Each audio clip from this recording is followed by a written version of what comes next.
Good morning, everybody. Today is July 15th, 2018, our July meeting of the Northport Village Corporation Board of Overseers. I'm President John Spritz, and before we go any further, it's nice to see everybody's here. I want to note that our office manager, Amy Eldridge, is not with us today. She is going to create notes for this meeting based on the video. So I'm going to ask people to be especially clear in their speech today. And when members of the public want to speak, to identify yourselves. And I will probably go to greater lengths than usual to say that somebody approved a motion and seconded a motion so that Amy is able to get it all of the record. So just so you know, if things are moving a little slightly slower for that regard. That said, there is a lot on the docket, and it would be wonderful if we were not here unduly long today. But I understand there's a lot to discuss and a lot to work through. We have two sets of minutes to approve at this meeting. Last meetings and the prior one, people felt they didn't have enough time to review. So I need a motion to approve minutes. You can do it jointly or separately. I'll do it jointly until there's a disagreement. Of the May 13th and June 17th meetings of the Board of Overseers. Do I have a motion? So moved. And that is moved. I hope that was picked up over here. And seconded? I'll second. By Dick. Any discussion on those two sets of minutes? Hearing none, all in favor? And that is unanimous. Thank you. I will note also that we will be having an executive session following this meeting. And we'll move on now to questions or issues from Bayside residents and meeting attendees. Anybody have something they'd like to speak to? Ned? Hi, I'm Ned Leitner. I will be living at 4 Maple Street, comes soon. And I may have brought this up before, but as I'm looking to becoming a year-round resident in Bayside, it made me realize that I might want to get involved in something that I felt was an important thing for our community. And that is that there are many little right-of-ways that are part of our community that people may not know about. I'm aware of the one between my brother's cottage and Amos Kimball's cottage, and you folks made an effort to remove a impeding walkway that went across that right-of-way. But unless you actually know that it's a right-of-way, no one would know. And I suspect that that's not the only one in town. And living in Belfast, I've noticed how much the fact that there was a group that identified the rangeways that went down to the water, how much that has meant to people in Belfast to be able to have access to the water. I thought it might make sense for us to identify the public ways that exist and then make some way of marking them so that as we move, years go on, that they won't be lost to people. And I think as more people fence in their yards and things like that, as a child I was able to run through all the backyards in Bayside and not worry about it. But I think that as we move forward, it would be great to identify those places that are public ways and maybe mark them or come up with, and I would be willing to be a part of any group that wanted to do that. I don't know how you folks feel, but I thought I'd put that pitch in. Thank you. Anyone else from, please? Okay, so I'm Deanna Wolfmeyer, and this is Diane Easty, and we're from Auditorium Park. And we are here, we have some questions about some of the parking in Auditorium Park, and we'd just like to ask for clarification on some of the issues and for help with them. So the first one is, You know, Auditorium Park, as everybody knows, is a historic park, right? And, and parking is allowed above the tree line. There's an ordinance saying that we can do that. It's fine, no problem. So, but below the tree line, there's a new owner, and the renters are parking right in front of the property, bordering the road.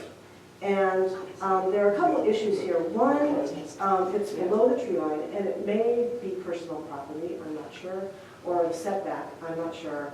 But in any case, we're not sure how, if the owner was given permission to do this beforehand, when he got the house approved. Or if he doesn't have permission, is he going to ask for permission? I mean, what's going to set that precedent? Because if this is the fact that he's or she is allowed to do that, it creates a whole new precedent for Auditorium Park, which is a historic park. And it impacts the park itself in a park-like setting that's been established, and also use for everybody on the park because he's down the road. And for full disclosure, I happen to be looking right at those cars, but you know, Diana's here, and Jody and David Clark are going to come here too, I think, eventually, about it because it impacts everybody. And I don't think anybody. And the other thing too that I can see that Deanna didn't even see was that it's really not safe for a car to be parked where it currently is, because there's, you know, especially renters that aren't necessarily familiar with the fact that, you know, that's a drop off right there. So that was my first thing, because I'm kind of at the top of the park, so I look over the cars that are there and always have been there from 35 years that we've owned that place. I don't even see the cars above the tree line anymore. But that really concerned me from a safety standpoint too. So. May I ask a question? Judy? This is the Crow's Nest Cottage we're Yes. talking about in Yeah. particular. The previous owners, where did they park? Well, they have, They had a driveway that's been taken up as new build. yeah, they added on. And Okay. I went over and looked at it yesterday, and it looks like there might be enough space on the property to park a car, but you wouldn't want to park it there because it would be kind of on a hill. And Right. so anybody, definitely someone who rents it, won't pull off fully into the parking spot anyway. And I was looking at the parking, and it says there's a designated section of the park. Again, Which is the tree. well, as being a new overseer, I don't see anywhere where it defines that, so I was hoping maybe today we could just define that formally, and then possibly consider putting up some signs, and I think that would solve this issue.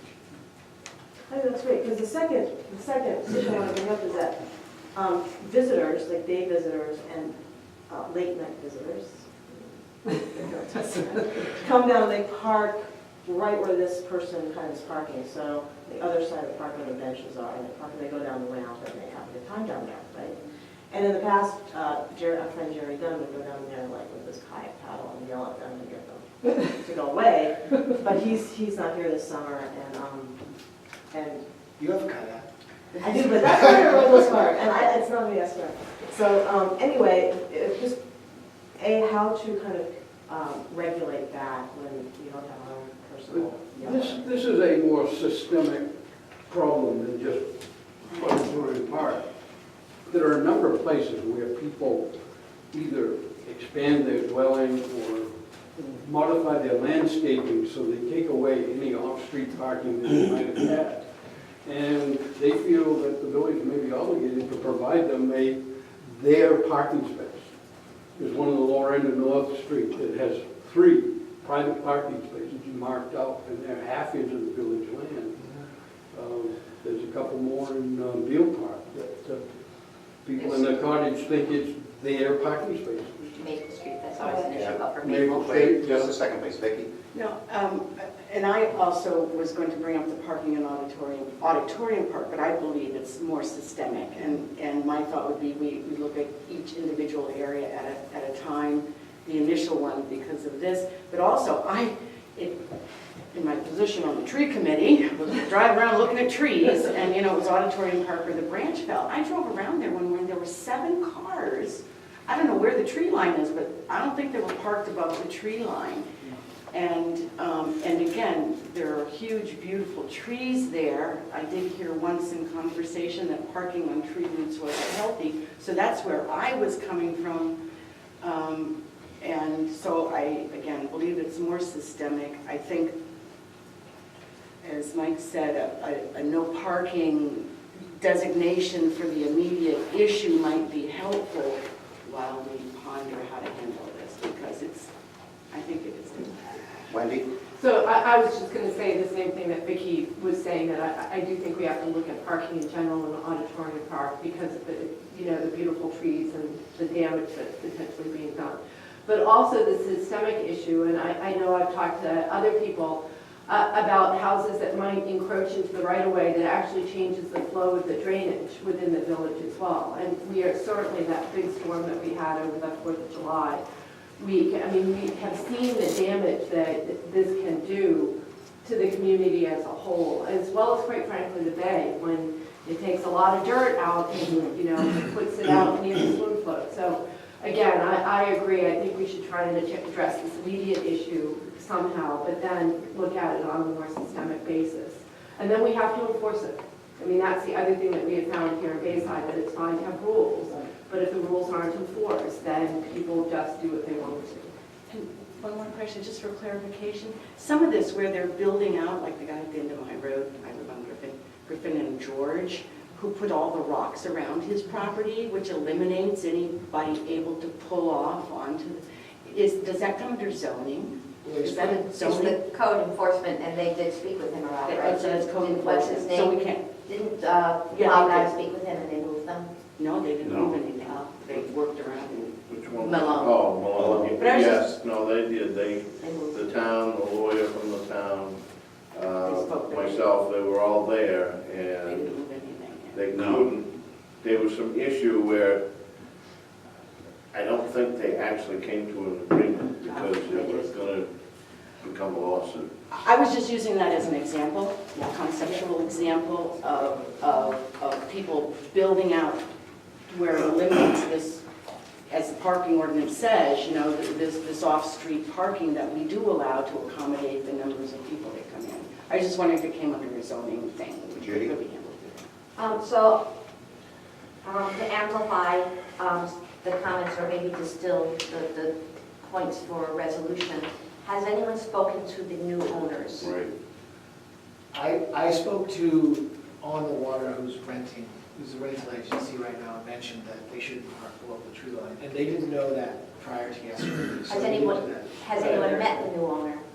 Because I would hate for the new owner's first interaction with the village Right. to be a letter saying you can't do this. But I think that if no one do you know these new people?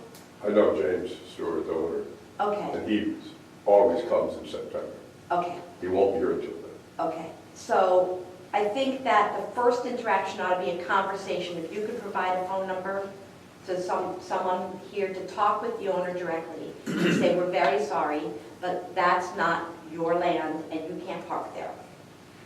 And then, depending on the response, a letter. I have an email address. Okay, and then the next step would be, we can't change the ordinance today, but we can express today that the ordinance, to the extent it allows parking at the tree line, is the parking that you do always, what Diana just talked about, which is among the trees, which is incredibly destructive to trees, but it does allow that. So we can express today that that's what that word means, among the trees. We should then be talking about having a conversation about our parking ordinance, and amending it, but I think in that process, there's two steps. One is, do we make it better? We can always make words better.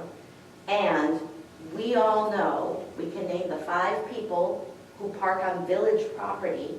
My beloved Amos is one of them. And have a conversation with those people one-on-one saying you can't do it anymore. Or we need to give them a license to do it. We need to give them permission on a one-on-one. This is a larger issue that's going to probably be resolved in 2018 if we're addressing all these areas. Sorry. I think she's right, Judy's right, that we need to start with the owners and move progressively along That you the do line right. she just outlined. Also, I'd like to know what defines the tree line. Yeah. And the best we can do today is say that that reference in that language, from those of us who were here when that was done, was the trees, the parking that you see today among the trees in the park. That's inside the tree line, is that Right. Which, it's pretty clear, you Yeah. know, there's a pretty clear So line. anything But we closest do to the need- bay Right. is below the tree line and Right. above us. Right. Sorry to interrupt. I actually have a question about enforcement of this. Let's return to that in a second, Michael. There were some overseers here. Just Oh, I'm hold so on for a sorry. second. Yeah. Lee? Another question that you might want to ask from now on, when you're approving a building permit for, on a lot, on a property, the question might come up, well, is this going to affect the parking there? I don't think we've ever asked that before. Right. The zoning ordinance does not have that as a precondition. Write that down. Mike, did you have something you were? Yeah, I mean, the way I read this, Judy, and you tell me if this is wrong, but the designated section of the park, we can designate that today. Today, what we Because we're can not gonna say change is, this. yeah, all we can say today is, Right. that language there, if we went back to look at the notes, Right. we would see that that language there is the parking area from that line up Okay. the hill. What are we can't referring to? say what the definition was understood to be. Can That's I- the best we can Can do. I make a motion to put up 2 signs that say no parking below this area? Wait, for the 2 signs. We spent all our money. The answer is provided you give something else up. Yeah. we spent all- We'll Wendy, take it have out you- of the road. Like, understood. Wendy, did you have your hand up? Right, That would, if you did that, that would be fine. Okay, we'll take it out of the road budget. Just what Lee was saying, and I know that we've given variances for people to actually put their property over right-of-ways. And again, if we're doing that, I know we've done that for porches where they get cantilevered over the right-of-ways. And if we're doing that, but then people are taking advantage of the village parking, the village property for parking, I just don't think that that's a fair exchange. And so I agree, I think that we need to think a little bit more about this when people are doing building, and make sure that we're consistent with, trying to make sure that the village land is used. Is there anything new that people want to say on the subject? Well, again, nothing happens really quickly here. I was just going to suggest that we contact the owners as suggested and start planning on putting signage up there, rather than let's not whip out a couple signs that then somebody's going to complain because Mike? I think there's 2 issues, the discussion with the owner and putting the signs up. And there's no reason we can't put the signs up, and if that person can still park there, they can park there, and everybody else would know that they shouldn't park there, because it's more than just that one car that I parks. just wonder what kind of sign you're going to put up. I want it to be aesthetically pleasing.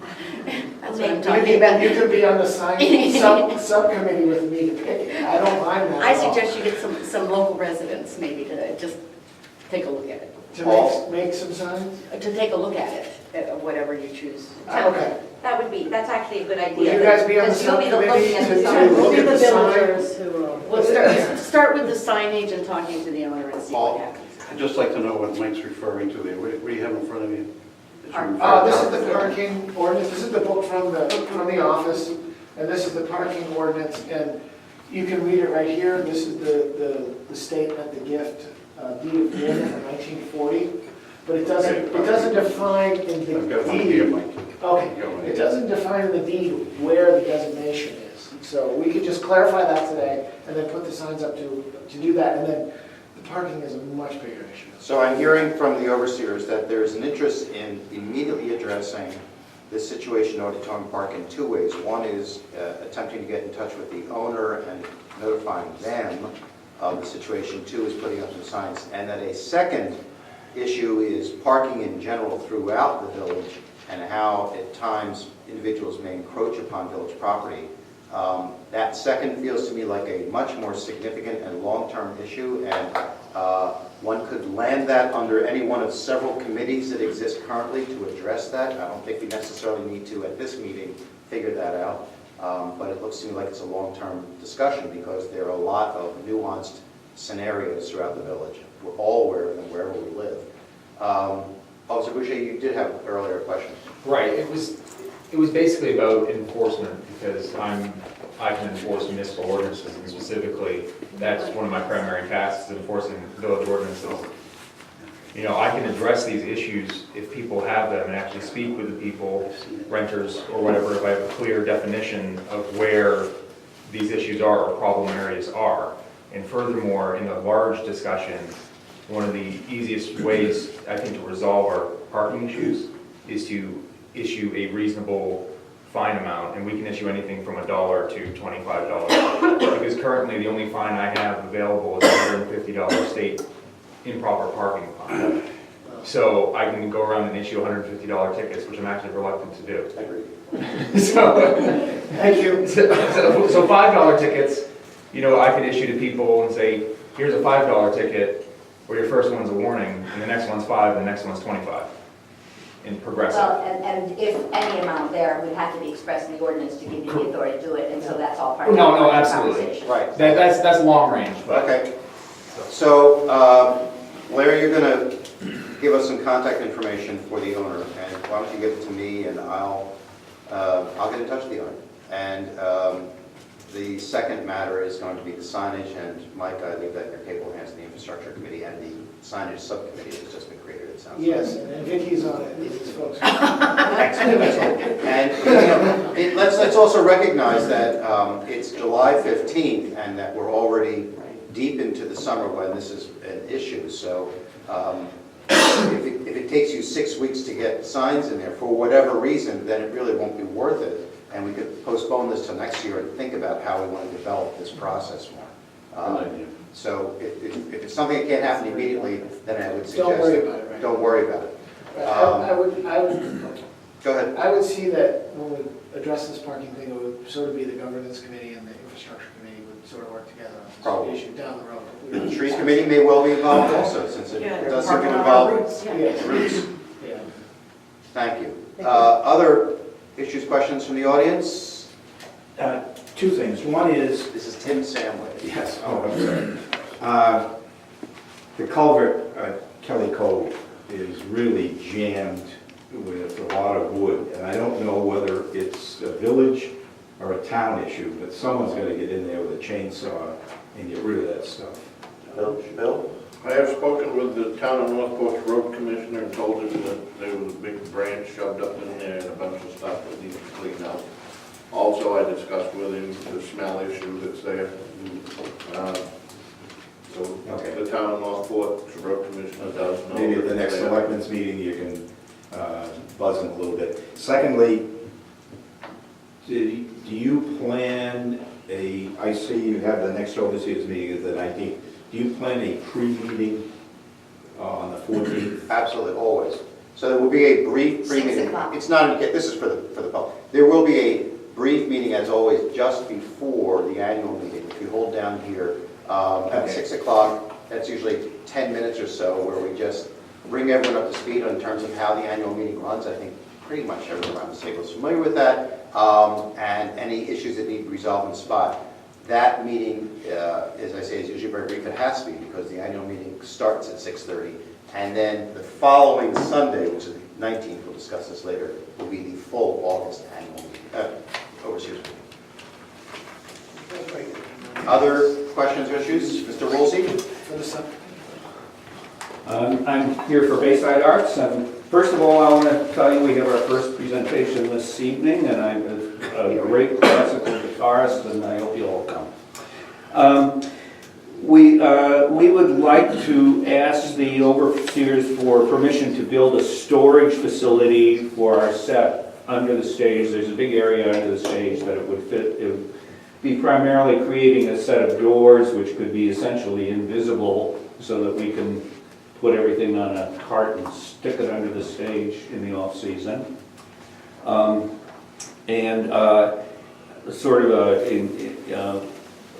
As part of that, I'd like to ask to allow the stage set to remain up through Columbus Day this year. I have to go home a lot earlier than I normally do, and I'll plan to be up again around then. And it's kind of delicate, and I want to supervise its dismantling and storage.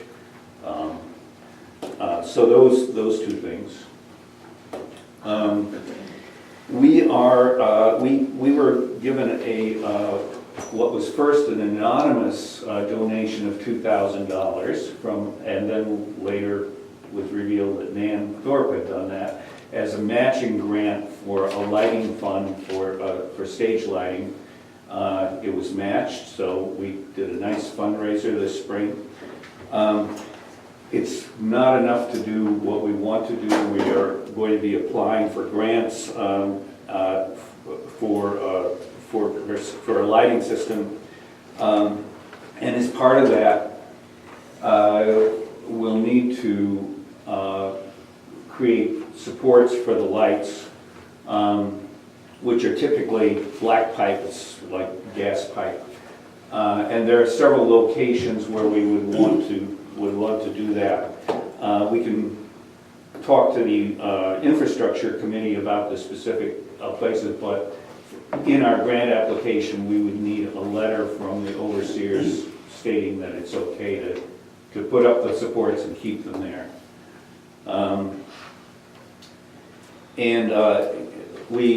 We're hoping that we can get, do this all before next season.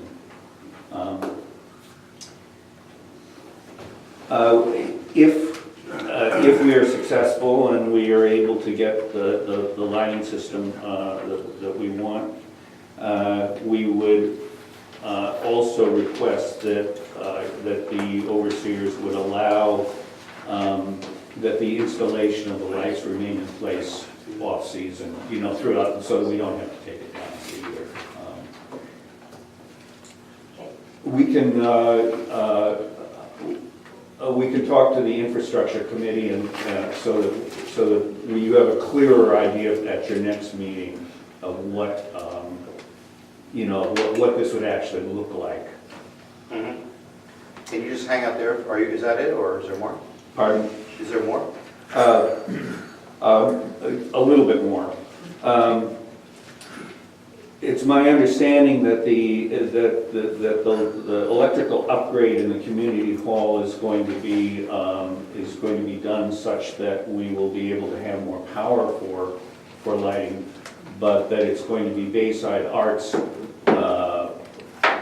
It's going to fall on Bayside Arts' shoulders to actually put in to run the wiring and the outlets to wherever they need to be for our lighting. And so I want to, I want to ask your permission to do that while working with the infrastructure committee. The work would be done by a licensed electrician, and we're hopeful that if the community hall wiring is upgraded by this fall, which is what my understanding is, that we could go ahead and do that by the beginning of next season. And our final thing, which I'd like you to consider, is we've purchased this summer a construction truck style water cooler for use during our performances. It would be really nice to have a water cooler in the community hall, and we would be willing to share the cost of plumbing that and buying the water cooler and plumbing it into the existing plumbing in the kitchen. That's it. Okay, why don't you hang out up there, because let's deal with these one at a time. The first issue was the ability to store material underneath the stage. And I'll first ask the infrastructure committee if they have any issues regarding this or know of any. Yeah, I don't know of any other than the generals. There's not a lot of them together right now. The stage isn't very rugged. I'd hate to see a supporting post or something taken out. Yeah.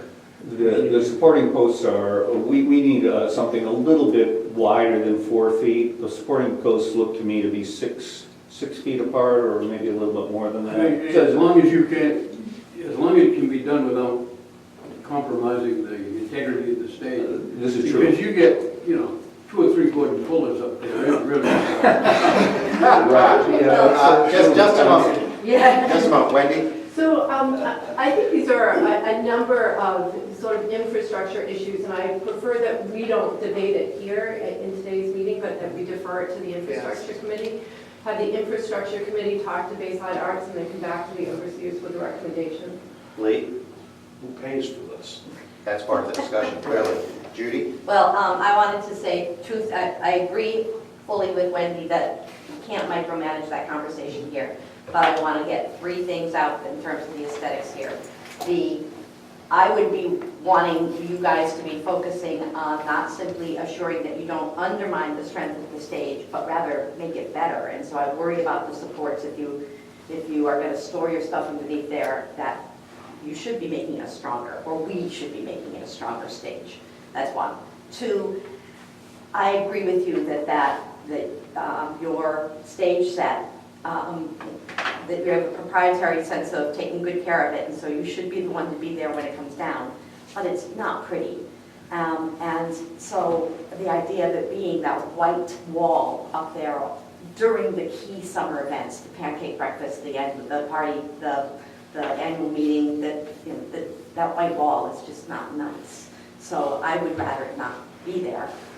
That's just putting it out there. The third thing is, on the lighting, again, it's not pretty. It's black stage lighting. This is a barn structure.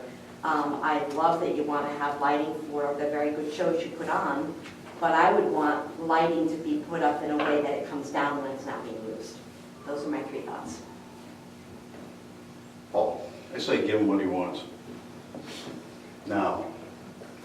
Well, I do think that there are some specifics in this discussion that John himself said he wanted to go over with the infrastructure. In terms of cost sharing and in terms of construction, that I don't have the wherewithal to figure out the solutions to right now. So I'd rather have the infrastructure committee figure this out. And if we have an understanding that we're pushing towards next summer, and there's nothing that has to happen in the next 2 weeks, then there is time, I think, to figure these things out. I will echo Judy, because I said this a year ago, which was I personally wasn't happy with always looking at that stage set as a guarantee all summer long. I felt like it redefined that space for me, and I was now looking at a white wall, whereas I used to be looking at beautiful dark brown walls. And so I understand that taking it up, putting it away is a physical challenge. I understand that you want to be here. I get all that. I'm nonetheless noting that we have taken a space that was a certain way for decades and decades and altered it essentially for when the people are here. So personally, I'm not wild about that. But if it is the will of the overseers to disregard that, then that's fine. But otherwise, John, I think now there is one other issue though, which came up at the last overseers meeting, which was there was some discussion about the charging for events, and that there was, I think tonight's event is asking for a $15 or $20 admission fee, and that there was, what I sensed at the last meeting, Lee, you were not here, was that some of the overseers were concerned that that Bayside Arts, which originally was presenting as these were open and free events, there was now a mix of free events and not free events, and it was getting somewhat confusing in terms of offering the space for free to Bayside Arts. It's one of the 4 organizations we do offer free to, and how that had somewhat altered the original understanding. So I set the stage for that, but I think we should allow the overseers to talk about that right now, because we've got Mr. Woolsey in front of us. So if anyone wants to, Lee, I'm going to... We had a discussion on that almost a year ago. And it was my understanding then that Bayside Arts would ask for donations, but they would not be charging for these events because they were doing a community service. That's my understanding from a year ago. We can look at the notes on that. Wendy? That was my understanding as well. Right. Judy? That's essentially why there is no rent, because of that 4-legged stool that we always talk about. The challenge, you probably don't need me speaking for you here, but I think that what you're trying to do is bring in high-quality acts, and those cost you money, and therefore you have to recoup that money. Tonight's concert, as I'm imagining that bringing in this classically trained guitarist is very expensive to you, and that's why you're charging $20 per. I think in those circumstances, that 4-legged stool needs to be reevaluated, and the ones that you're collecting money on, you need to pay what anybody else would pay. for using this facility. You know, the yoga teacher pays. And I think when it's funding your organization, which is our organization, I think we're all members, or I hope we're all members because it's a great organization, but $20 a ticket, that building costs us all money. We are paying rent for tonight's, for tonight's production. And there are two other shows this summer which are also charging admission. We realized that we could not sustain bringing in acts that we would have to pay $800 to $1,000 or more dollars an evening. And we also, last summer when we were asking for donations, the donations didn't come close to, people would drop in $2 or $3 or maybe $5. It didn't come close to what we needed to pay for these. And the, membership fees are simply not enough to do it. And so the presentations that we are charging for, we feel that the admission fees are very reasonable, and that's that. So we'll be paying rent for those. That's good. Thank you. Okay. And I should say that I don't think that there was any presumption prior to, from last season or at any time that we were going to do everything for free. I don't think that was ever mentioned as part of our plan. We did it last year. Right, part of the discussion, understand also last meeting, there was no one here from Bayside, right? So we were working, not knowing about this year. And you're a young organization, and you'll figure out if it's possible to have an event charging $20 and getting the people you need here to justify the cost of that event. You'll figure that out. It may work or it may not. It may work or it may Maybe not. Nobody will come tonight. But that's have to go upon you, back home. since you're paying for the rental for the cost of the hall, that's really upon you. Yes.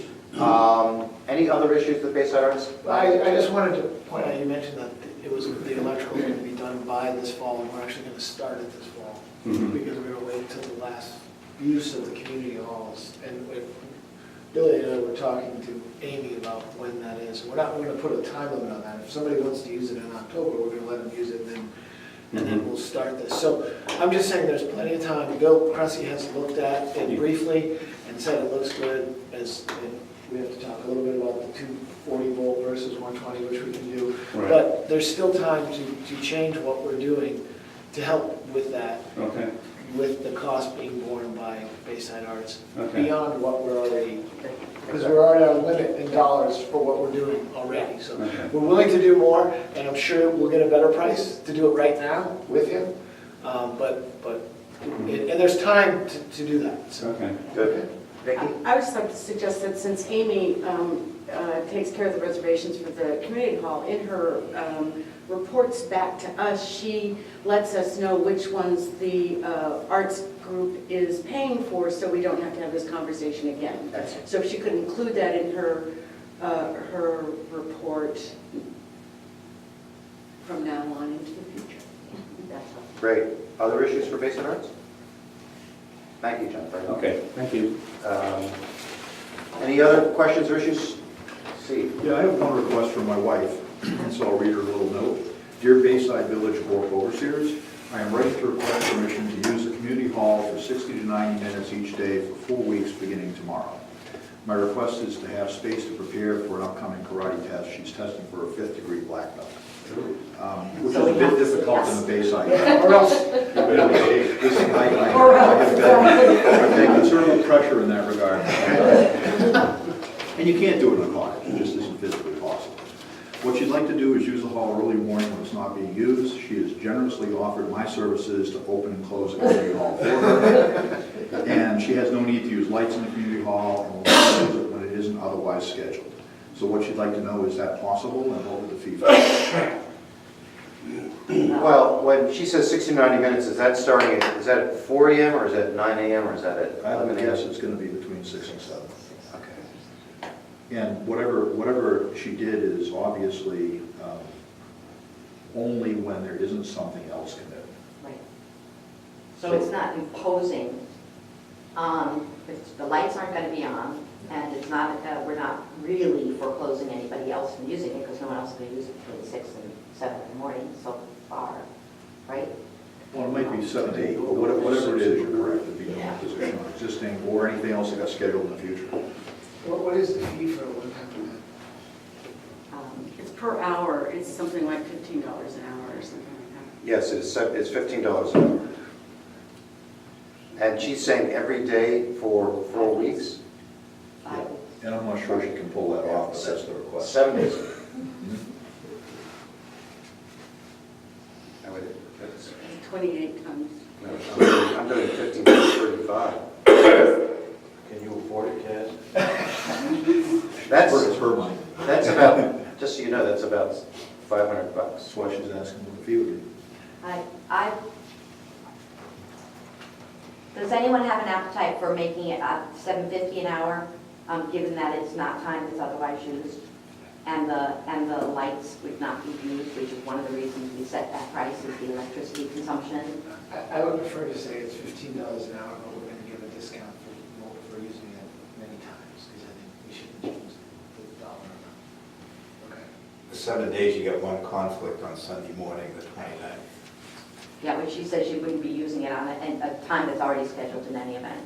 Wendy? So, would we be willing to do this for someone else, where it's someone from the village office that would have to come and open it up every day? I would be willing to do it for somebody else in the village on the same terms, where it wouldn't be imposing upon the village. If somebody else had access, like you have access to open it. And If it was Carla, Billy could get Carla in, and as long as it wasn't. But if it's someone who doesn't have access to a key. So this it gets back to it, what's our standard, what's the precedent that we're setting? So if it's, daily use, someone has to open the building, some people have direct access to a key, so it makes it a little bit easier, but not all of the villagers have access to a key. So is it reasonable for it to be $7.50 if Amy or Bill or Steve or someone else had to get up every morning at 6, come open the building, and then come back at 7 and shut it? I think that they set, the $15 fee covers the use of the hall, the electricity, and access to the hall. And so I think that if any one of those is in a sense violated, then it's $15. But we're saying since access is going to be taken care of and electricity is taken care of, that's why $7.50. Lee?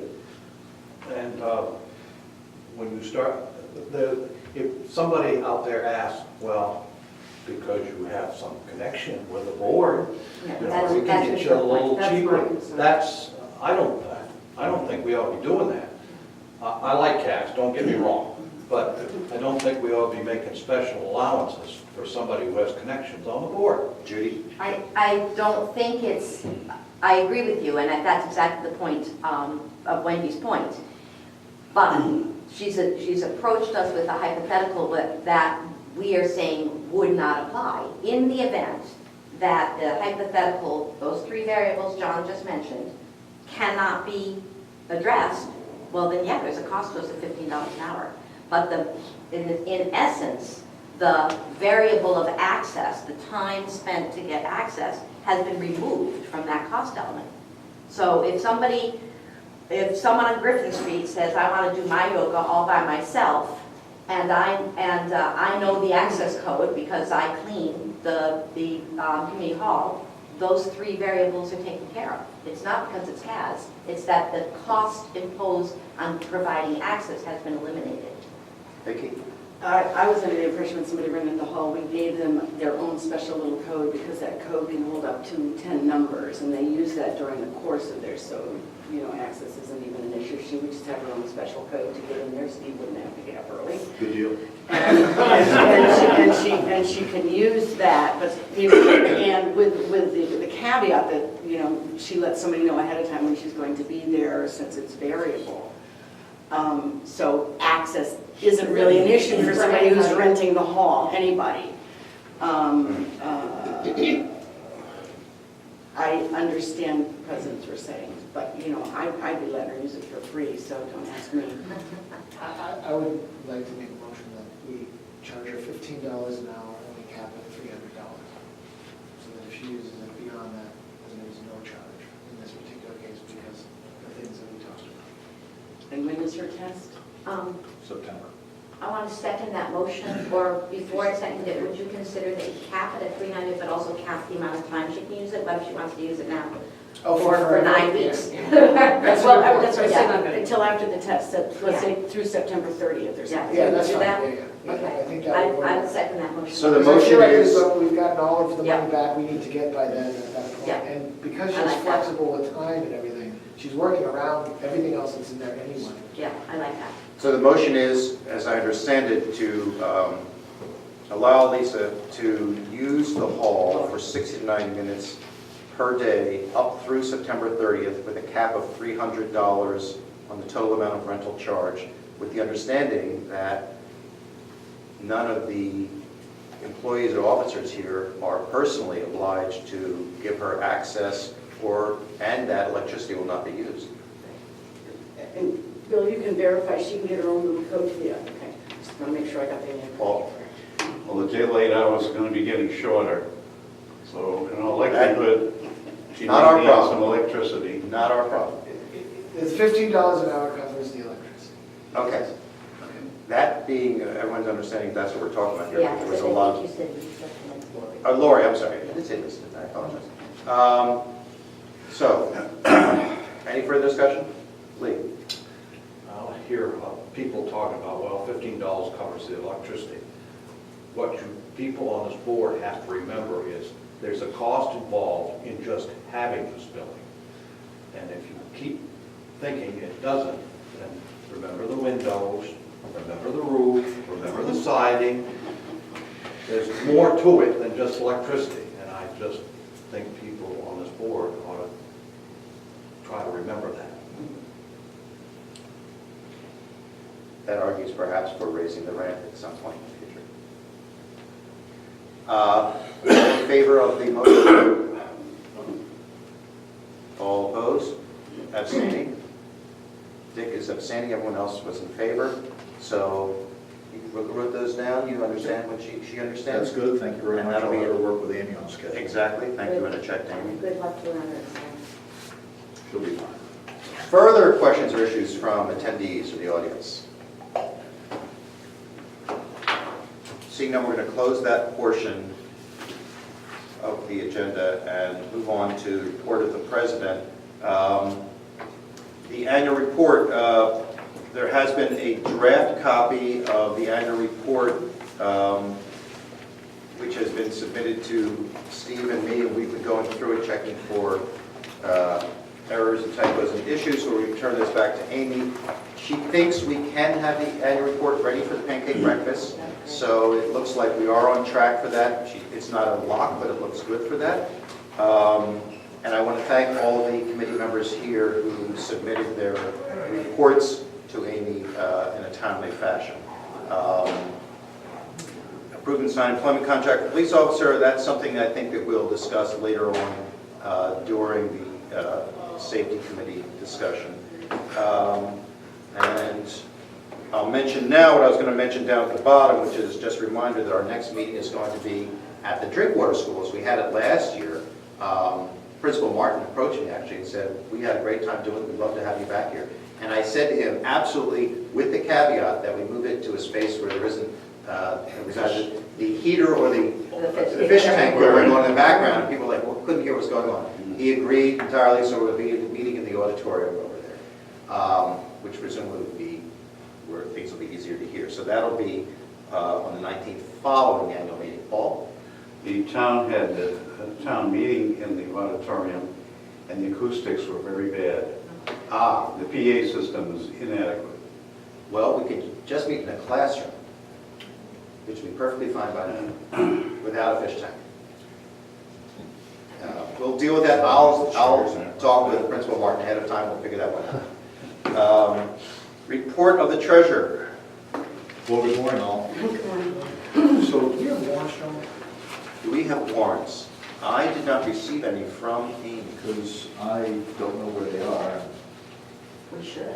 Yeah, Somebody we always do. Somebody if wants to someone get paid. I know they were Federal Express stuff. At any rate, when we find them, we'll circulate them. And I'll be back in tomorrow to sign them and go over them, because I always review whatever we're paying anyway. I've given you year-to-date financials through June. You just received them, you haven't had time to look them over, and I don't want to go into them in depth. I would just say that as expected, with a few small surprises, things that I didn't see or didn't pick up in prior meetings, and a few things I still need to dig into and investigate to find out if they're allocated correctly. But overall, no significant changes.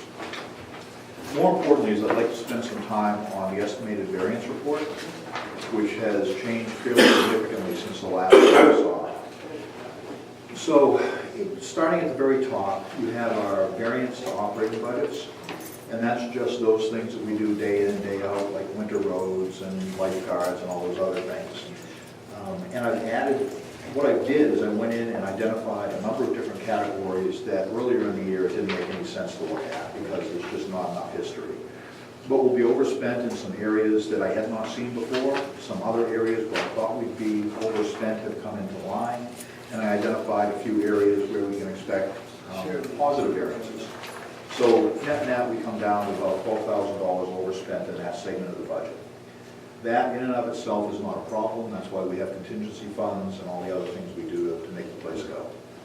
The next section and the following section, the contingency budget and the infrastructure carryover spending, are two different buckets that move you in the same basic direction. The infrastructure spending are funds approved by the voters, so they must be used for infrastructure projects. Contingency funds can be used for whatever the overseers designate them to be used for.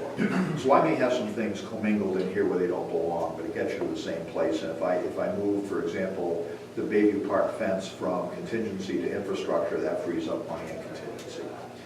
But the real story is, when you put it all together, we don't have any funds in this year's budget that are not already committed. And we have committed to spending almost $7,000 more than we have in funds. Now, there are a number of things that contributed to that. We had some damage done to the truck, which is going to get $1,000 deductible that we have to pay. There's discussion about putting an office in for Michael, and that's, I think at this point, Bill told me at least $1,000, maybe $1,500. So there are some things that have been added in, which is natural. And we also, as we go forward, find out that some of our estimates were higher than they should have been. So perhaps the road work we have proposed won't cost as much.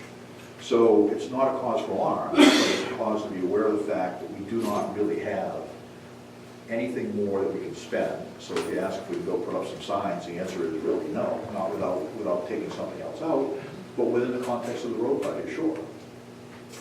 So that's the easy summary, and I guess all I would ask the overseers to do is kind of keep top of mind, what do you want to drop from this list if and when it becomes necessary?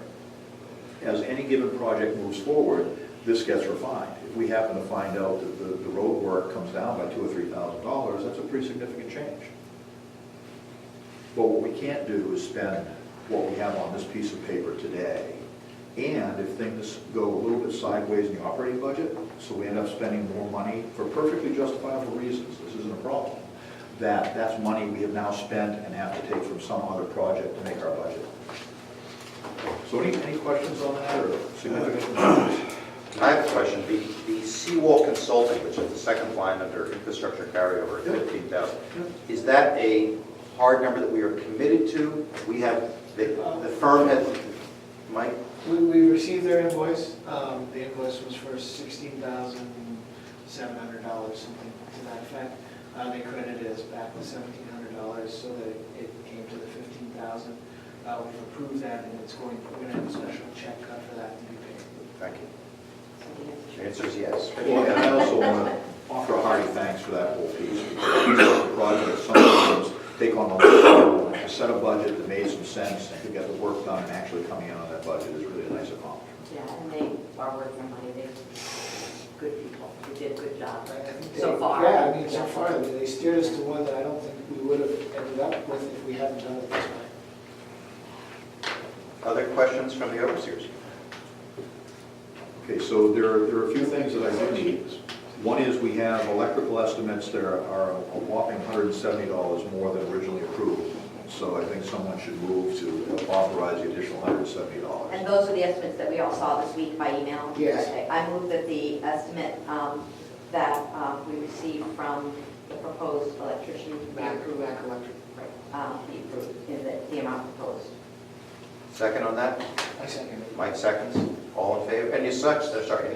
Wasn't there some question about the completeness of that quote? Whether it was 240 or 120 or? I think that's just a detail we can work out.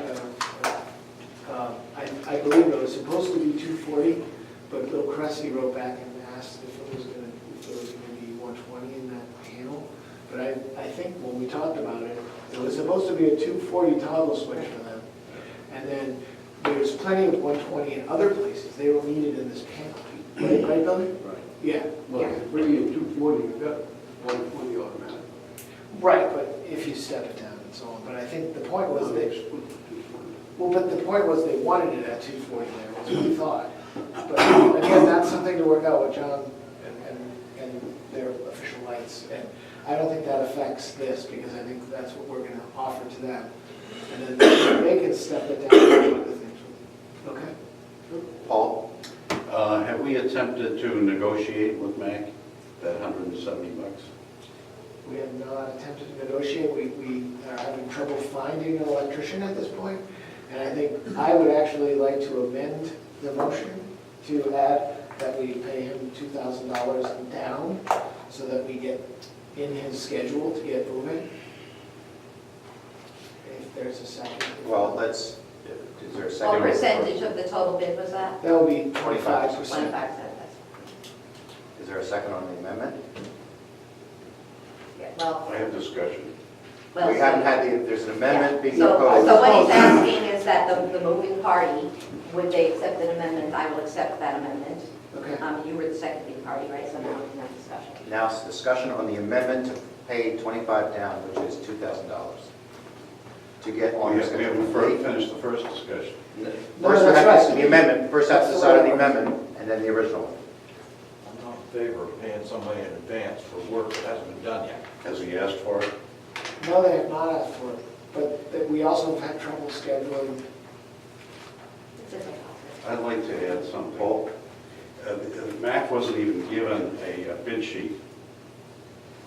After the bids closed, I asked why he didn't receive a bid sheet, although he was on the list. So I contacted MAC and I contacted Bill, and we sent out a bid sheet. He was the only one that responded. I have dealt with them in the past, and I found them to be amenable. I think they're probably willing to discuss modifying their bid. And they've never required a deposit in the times I've dealt with them. So if we're tight for money, maybe we want to reconsider giving them an initial deposit. But I think if they're asked, at least asked, if they'll work for the reduced figure, I think there's a strong chance that they will accept. So it's only $170, but we're tight for money. So. Any further discussion on the amendment, which is regarding the money down? Steve? Paul, there's a concern about availability of cash. We don't have a cash flow issue. So if the overseers want to give a deposit, we are in a position to do so. I don't support giving them a deposit for many of the same reasons that Lee and Paul have expressed. But My thought process in this particular case is we are going to ask him to jam this in between the last day we use it and it gets too cold to do the work. And we're asking him to be somewhat flexible, that I think showing that we are fully committed, because we have cried wolf on this electrical project a number of times. And I just want them to know that we're moving forward this time. We have the money, we're going to spend it on this anyway. That was my thought process, but I'll go with whatever everybody agrees. Further discussion? Paul? It's off-season for the electricians. The workload is going to subside to some extent. It's been a very busy year. But it's going to subside come September, October, November. So I think they appreciate having the work. So I need a vote then on the amendment, which is to give 25% down to $2,000 to the electrician. All in favor? All opposed? They haven't asked for it. I understand. All in favor, the motion passes. Now we go to the original amendment, which which was, the original motion, which was Authorizing the money, the additional $180. $170. Authorizing the additional $170 to the electrician. Discussion on that. It was my understanding that we had originally budgeted some $13,000 for the full community hall electrical upgrade. And Bill, waving his magic wand, got the downstairs done for $500. And of that 13, I had arbitrarily split it, 8,000 upstairs and 5,000 downstairs. So the 170 seems to me is part of that 12,500, not 8,000. We ultimately went down to 8, but because of the magic that Bill was able to accomplish. But I think that it's a very small percentage of the total amount that we authorize. It's just $170, a lot of money when it's taxpayers' money, but it is just $170, and I think we should do it. Steve, did you have a comment? No, I'm good. Any further discussion about the $170 additional for the electrician? I'd say it's not good business practice to pay them the $2,000, they haven't asked for it, and to try to at least negotiate to stay inside our budget. That's what I want to say. Mike? Okay? Not good business. I think I can go through their estimate and find $170 and take it out, if that's what we want to do. I don't mind Just doing that. ask them to drop the 170.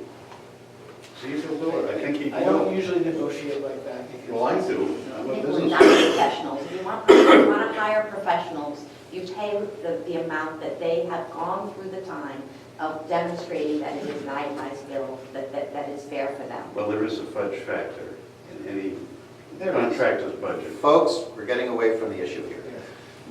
Lee? I'm not in favor of paying more than you were supposed to pay to start with. So I'm We were against supposed giving you to the... pay $13,000. The original estimate for the whole building was $13,000. That was an estimate that was made up in this room. What's the total on this? No, this was a written estimate that Bill got. Oh, really? Yeah. Steve? Yeah, we don't have a budget for this project. We have tried to come up with what I would refer to as a placeholder, that we believe it will cost us about a certain amount. And to Dick's point, we were working with $13,000 last year.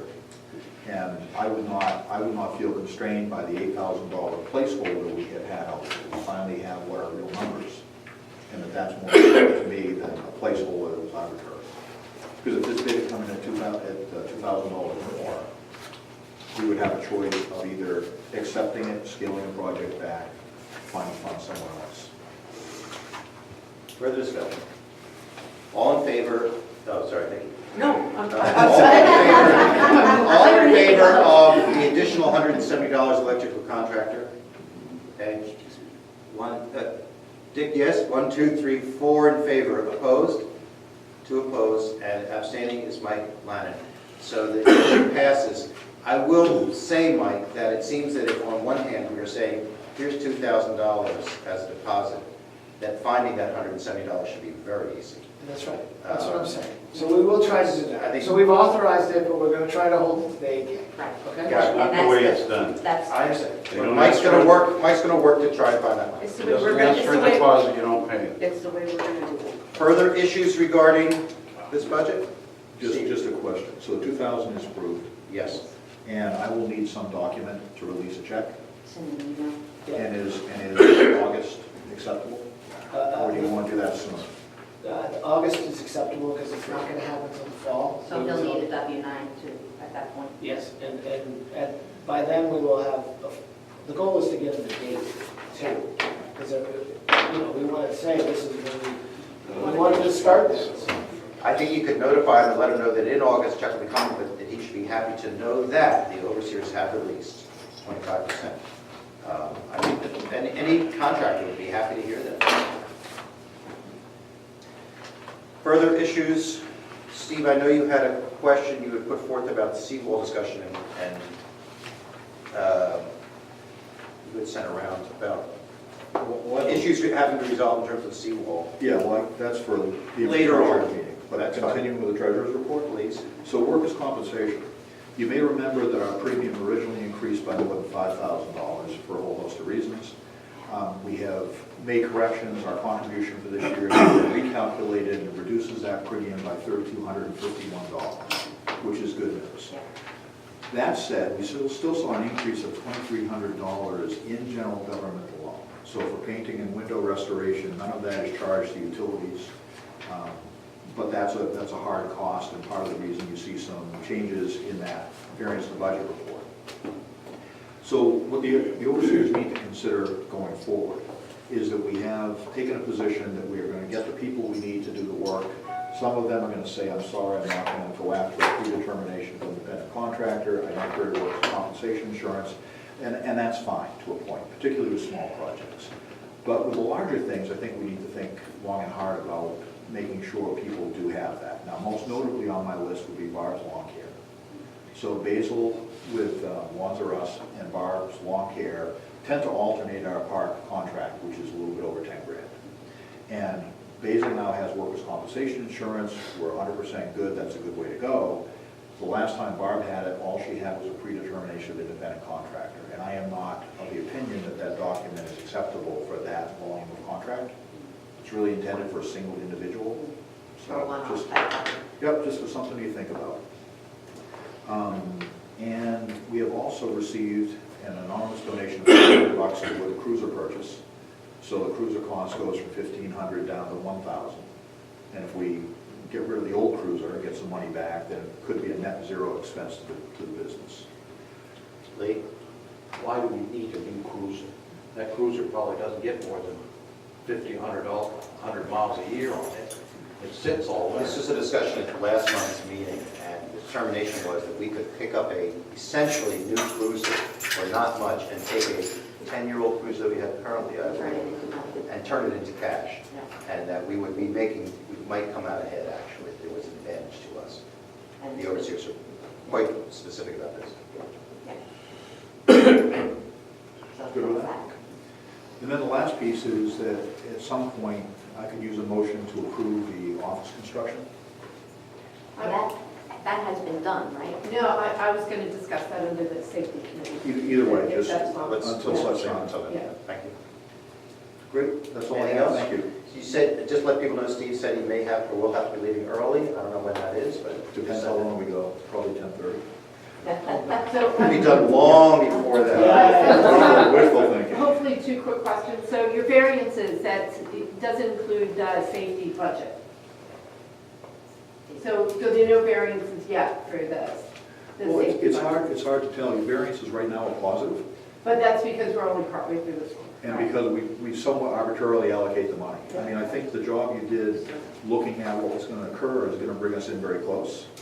But there are always bound to be a couple $100 here and there, and I just, and much as I'm not sure about safety, there are some other things where I know we're going to have some positive variances of $200 or $300, but it's too small to quantify now.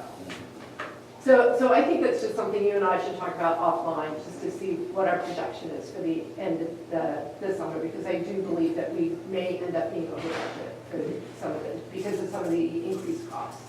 And you know, just for the record, that's not troubling me at all. Okay. You know, I think what we have to do is just say, yeah, we're doing the right things. Yeah. You know, you don't have a crystal ball that makes everything 100% guaranteed. What are we going to adjust to make sure we come in as approved by the boards? And then the second question, under the window replacement and window donations, do we know like what percentage of the donations actually covered for the window repairs? Yeah, we talked about that last month. I don't have that at my fingertips, but from memory, it paid for all but about $1,800 Okay. in windows. It would be great at the annual meeting, Steve, if you could do a recap for the villagers about, It's in the treasurer's report. great, thank you. And if you'd like that number, I happen to have that here, and I'll break it up. Because people, you know, hear $800 a window and think we're throwing away money until they realize with all the donations, it didn't cost the village much at all. Right. And there may be an opportunity to still get a few donations to complete this. Yeah, it was pretty good. It was $1,900. $1,900, so I was close. So the total cost was $16,950, and the village had to pay $1,900. Good deal. Yeah, very good deal. Anything else for the treasurer? Hearing none, we'll move on. Report of the village agent, Mr. Page. Okay, so, done the electric, talk about the parking problem, I don't have to deal with that. Yes, you did. The two signs that's was on the dock on the swim folk side about no boats on the float and no fishing have disappeared. So I really haven't been too concerned about replacing them at this point. As long as the lifeguard knows that she and he have to write it to, that they have to be vigilant about that. And whoever took the signs put the screws back in. They were thoughtful, we didn't have side screws. Good citizen. May I interject for a second? When did they go missing? That was probably earlier this year, real early this year. Okay. Probably shortly after the swim float was put in. Okay. Yeah, it wasn't something recent. I can still make up just a report just to say that they were stolen. Okay. I don't have all of the information yet. The people who bought a lot on Upper Maple Street, planning on putting a house in there, their services are gonna have to come off in Main Street. The guy was in, and I missed it, and talked to Amy, and he was talking about a garage, but he wants to exit the garage on Maple Street. Upper Maple Street. The problem there is the road ends at the last house, so that means are we gonna obligated to make that road a little longer? No, the road ends at the house and it has to go further to accommodate the garage. Yeah. Nope, we have no obligation to extend paper streets. Okay, so how do we address that when he comes to say that's what he's gonna do? Well, if you want, Tell him he can do it. Old buddy.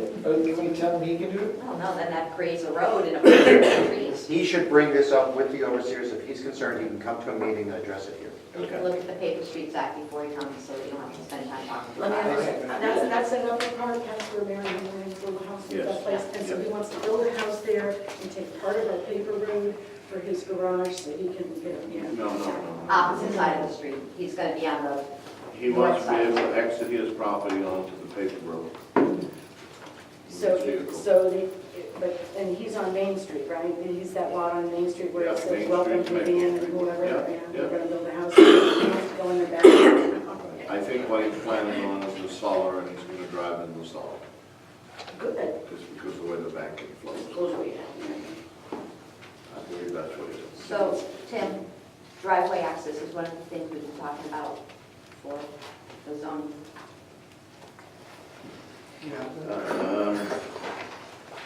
I have a request from Bob Sugar, 50 George Street. I have discussed this with him a few years ago. Beside his house is these huge, great big trees, pretty dying up at the top. He wants to take them down. They're over his house, but he needs permission to back across the library property to get the boom truck in there. Okay, so, And I told him that I would bring it up to overseers meeting to see what they said. With the understanding is that if any damage is done, that he has to put the property back in shape. so what we do for seawall construction, we would need to do the same thing we do for that, an indemnification agreement signed by him. And his insurance binder for his home and his insurance binder for the contractor. Okay. All right. So maybe Amy can take this and plug in the same that she's been doing. Yeah, all right. And we want a security deposit in the event something does go bad, and we don't have to chase them later. We haven't asked for that in the past because we get this agreement that says if we do chase them, they have to pay our attorney's fees. So it's pretty much of a cover. Bill, are you content with using that process? Yes. Okay. And Amy has been very good about taking the indemnification agreement and plugging in the information she needs, so it hasn't had to involve. This is standard, we don't need to vote on this, I don't think. You're just letting us know they're doing it, and you're telling him the appropriate way to do it. Actually, we do vote on it because we all have to sign the indemnification agreement, but we don't have his yet. This is, I'm using this as an example because when we get to communications, I'm going to say that there's a seawall going in at the Gardner property, and they've already signed and given us everything. Right, so we vote on it when the indemnification. Once they sign, we sign. We don't sign before they do. Because he may not agree, and then we'll say, then nothing will happen. Yeah. And he's not planning to do this until later in the fall. Yeah. Because I told him that that area is really wet, Yeah. so it could sink out of sight. Yeah.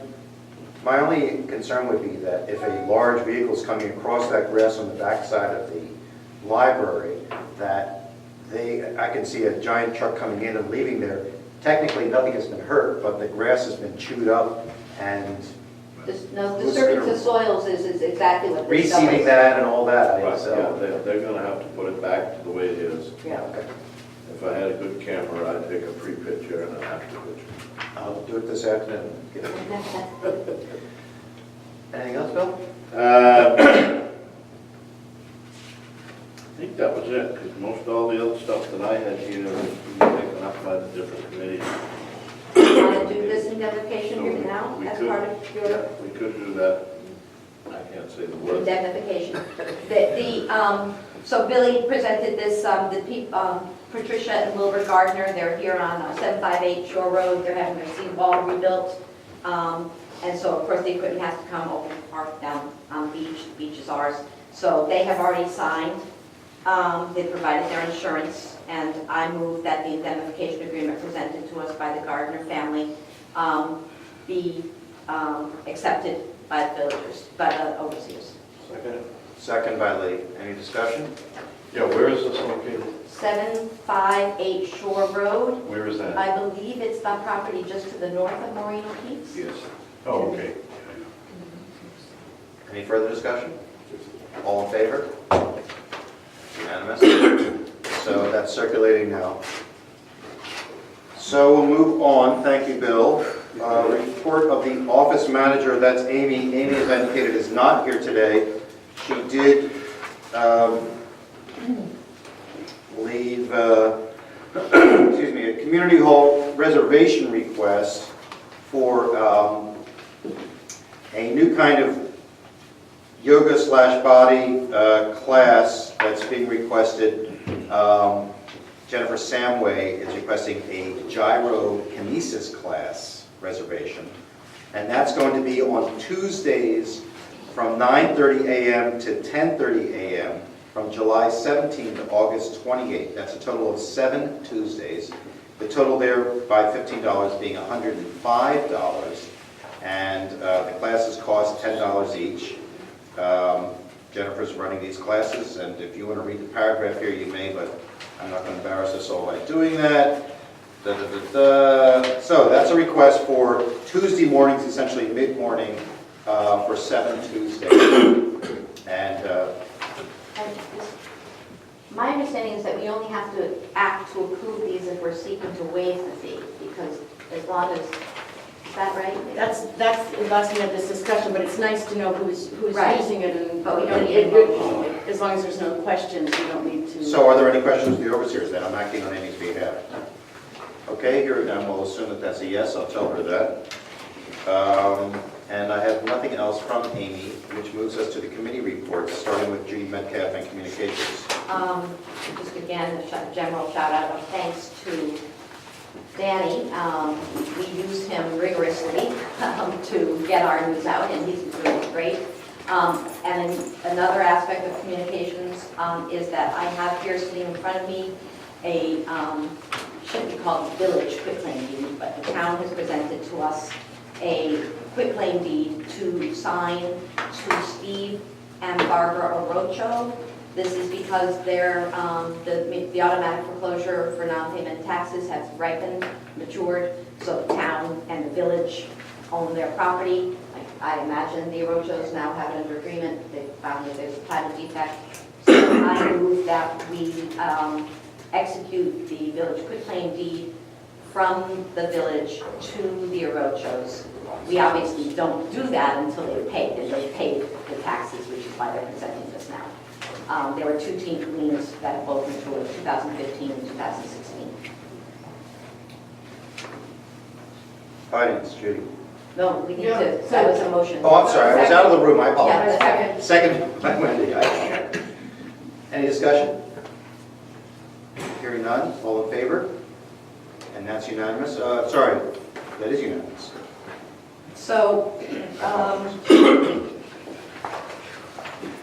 you're a notary? Yeah, okay, okay. So, at the end of the day, can you notarize this? Because I'm going to sign, so I can't notarize.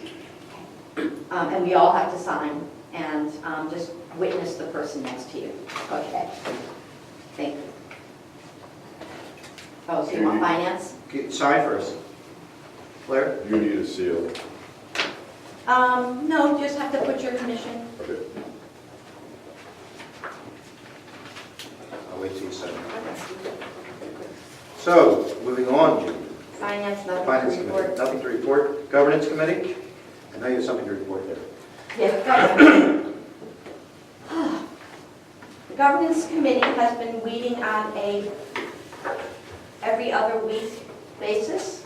And so our most recent meeting was yesterday. You'll recall that 2 years ago when the Governance Committee was created, it was, the mission of it was charged as, let's look at what we have, let's see if we can make sure that it's all clear. We did a big job with the bylaws last year, we did the fire ordinance and tried to make it clearer, and now we're tackling a big problem, or big document, the zoning ordinance. And so it has occurred to us, and so the members of the committee are John Spritz, Angela Cassidy, Blair Einstein, Tim Samway, Dick Brockway, with ably assisted by Danny Webster, who I think we're going to put on the committee. If we could, can I ask if we appoint Danny? He hasn't asked. This was raised to me earlier, and I'm a little uncomfortable with him not being here and publicly asking to appoint him to a committee. So I'd rather have Dan See if he wants to do it. part of that discussion before we move to that step. And so what we've been doing is going through the ordinance. As we're going through, we have realized that there's two approaches that we are doing. One is, what does our ordinance say? And does it say it as clearly as it should? And the other approach is, what type of community aesthetic are we trying to promote through our zoning ordinance? That is a much larger conversation than what we first understood we were undertaking in reviewing the ordinance. You got a witness. So we yesterday decided, it's a workshop, so we didn't really decide, to come to you all and get guidance from you as to what we want, to what you want us to do, but we also developed a recommendation. Our recommendation is that we continue the essentially Scrivener's review of the ordinance to make sure that it says in the clearest language we can what we think it is intended to say today. In order to adopt those changes, which would only come after a public hearing and only after approval by the overseers, we have to have a public hearing. The public, we want to assure that we get a public hearing that is well attended.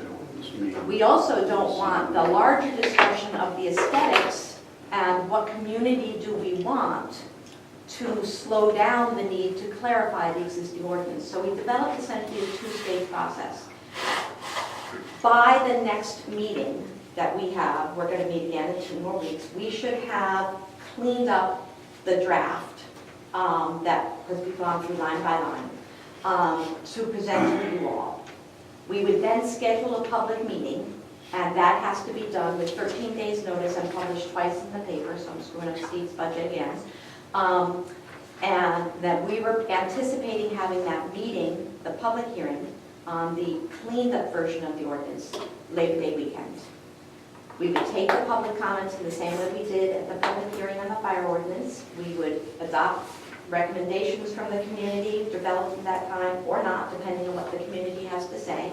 And then we would be able to amend the ordinance, the cleanup ordinance at our next meeting, at our meeting. That has to be done by a 2/3 vote of the overseers in order for that to happen. 2/3 equals 5 of you. All right. We also realize that the aesthetic conversation is a very important conversation, but we didn't feel as though the 7 of us sitting around the table could think of all the aesthetic issues that might matter to the 330 households. So we want to assure that we have a public dialogue time, not the public hearing on the Scrivener's corrected copy, but a later conversation with the community saying, hey, what do you want? Do you want architectural review? Do you want to lobby the town to make a more rigorous shoreline zone? What do you want?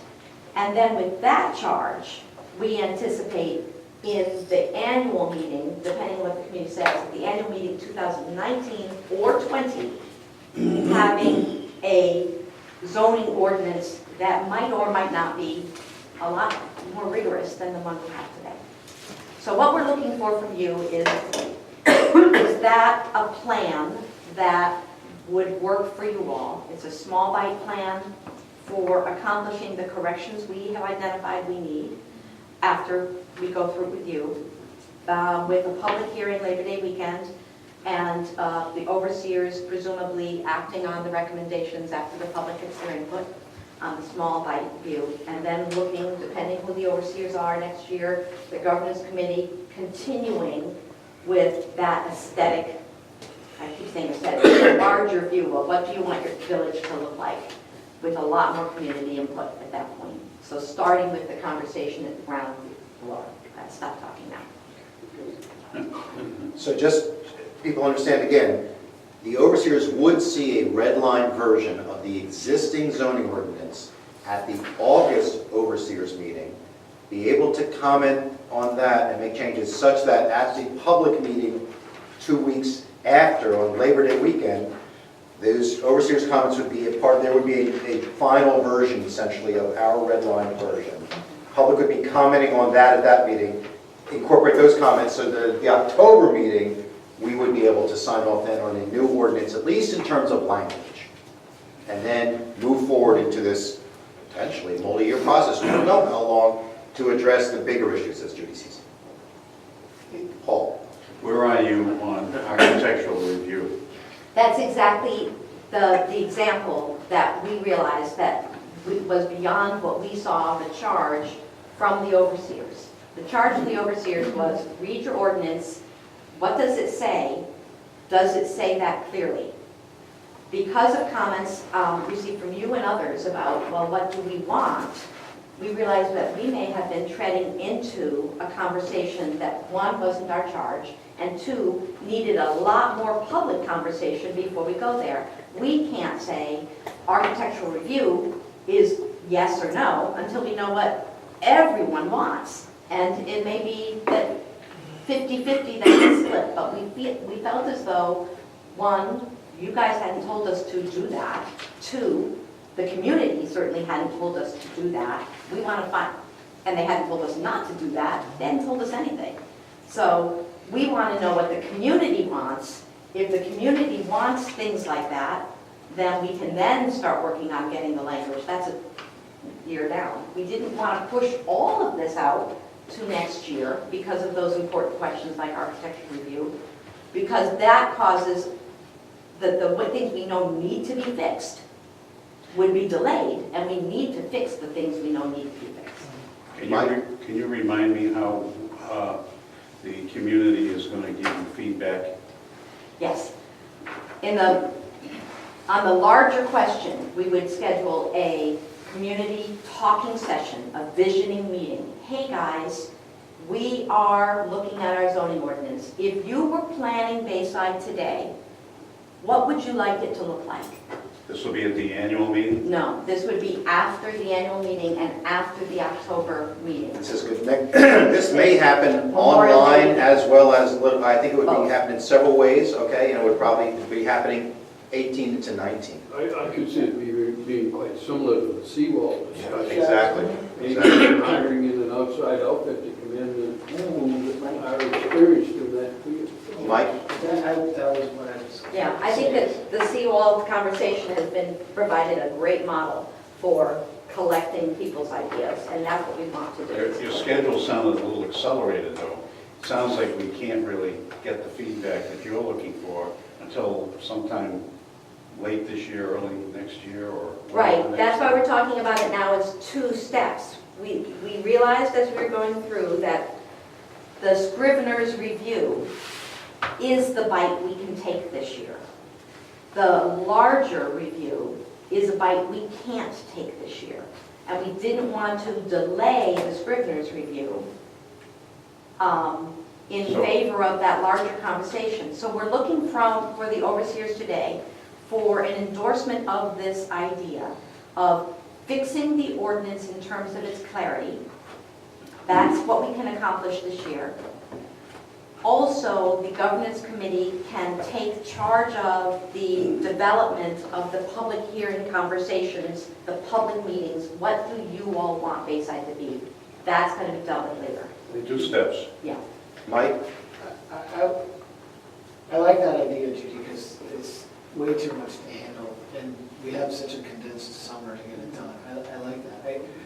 I would love to see a way that at that meeting that we have Labor Day weekend, that somehow we get an opinion of the people of whether or not they would like us to hire a consultant to help us, frame what we want to do. And then we can take that into the winter to try to figure out if we wanted to do it. If that could be sort of on the agenda, it might be helpful to have it that way, because you can keep saying, we're going to talk about that after we finish this. We're going to talk about that after we finish. Yeah, I think it really does need to be, because people are, at that public hearing, they're on the ordinance, they're going to be saying the things that aren't in the ordinance. What about architectural review? What about the dumpster up on Broadway? They're going to say all the things that are right now not addressed. Right. And so we want to get that. Yeah. Lee? I think if you're going to have that hearing, you also ought to tell people, if you approve this, and we hire some consulting firm, it's going to cost money, and your taxes are going to go up. Sure. I We're going that way anyway, unfortunately. So, So I guess what I'm Do we looking, need I a don't know the motion, or are you motion, just I just looking- want to know, the sense of the overseers is that the governance committee, with its 2-step process, is on the right track. I think it's like eating an elephant. You take what you can and then you bow away the rest of it forward. That makes absolute sense to me. Did I write that down? Say it Sure. again. What does elephant taste like? What does the elephant taste like? Chicken. Tastes better than eagle. all right, next one. Judy, other issues?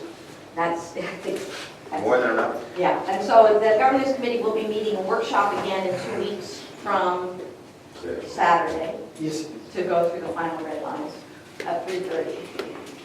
And there'll be a proper notice sent out about that to remind all of us. Mike? Infrastructure? Yes, let's start with the seawall. We finished the report, the invoice has been submitted. I think the meeting went well. I think the final version of their report, we talked about it at the infrastructure committee meeting. We had 2 alternatives at the time, and we looked at it, and we had a lot more questions for the hybrid model. Predominantly, we felt that we would have to do quite a bit of geotech work to determine whether or not we would have enough support for that half wall when it's hit by all kinds of different directions during nor'easters in the winter. And, Billy's out there playing with those blocks that we have already on the wharf on the sides. And we just felt that the full riprap option seemed to make more sense. It's less expensive. It's going to cheat us back a little bit more into the park, but we're already going to have to relocate the circle anyway. So I think it just made sense to go with that one, and that was the decision that we made. I'd like to propose a motion that we accept that as the alternative moving forward. Is there a second for that motion? Second by Dick. Any discussion? I have 3 comments. One, the presentation by the landscape architect was really clear, really elucidating and incredibly helpful. I went into that thinking that the revetment option was the one that would be the least feasible, and came out understanding that the only compromise we're making is parking. But that the cost was so much lower, and the benefits in terms of the seawall, the storms were incredible. That's kind of one that she did a great job of explaining that. Two, we're losing parking. You are taking on a project that you need to be assured that you can handle that public relations conversation on a daily basis. And it just, God love you for taking it on, and I'll support you on it. But we need to be able to answer that question well. And I don't know if we answer that question well by saying move the parking up into the park. We need to say it differently, because if people start to see that they're going to lose 20 feet of the bottom of the park for parking, take Paradise and put up a parking lot, that's going to be even harder. So I think what we have to say is we're losing the circle. Parking will be reoriented. We need to say that we're not building a parking lot at the base of the park. We need to be clear as to that. I did an informal survey on 4th of July, and I looked, and there were 9 cars parked. The park was pretty full, but those 9 cars could fit in 18 other spots. So we had room for those 9 cars along Park Road, along the top of Broadway. I don't think people park there on a regular basis anyway, but these type of events are the ones that we're talking about. I think what we're talking about losing is what people would consider the convenient parking.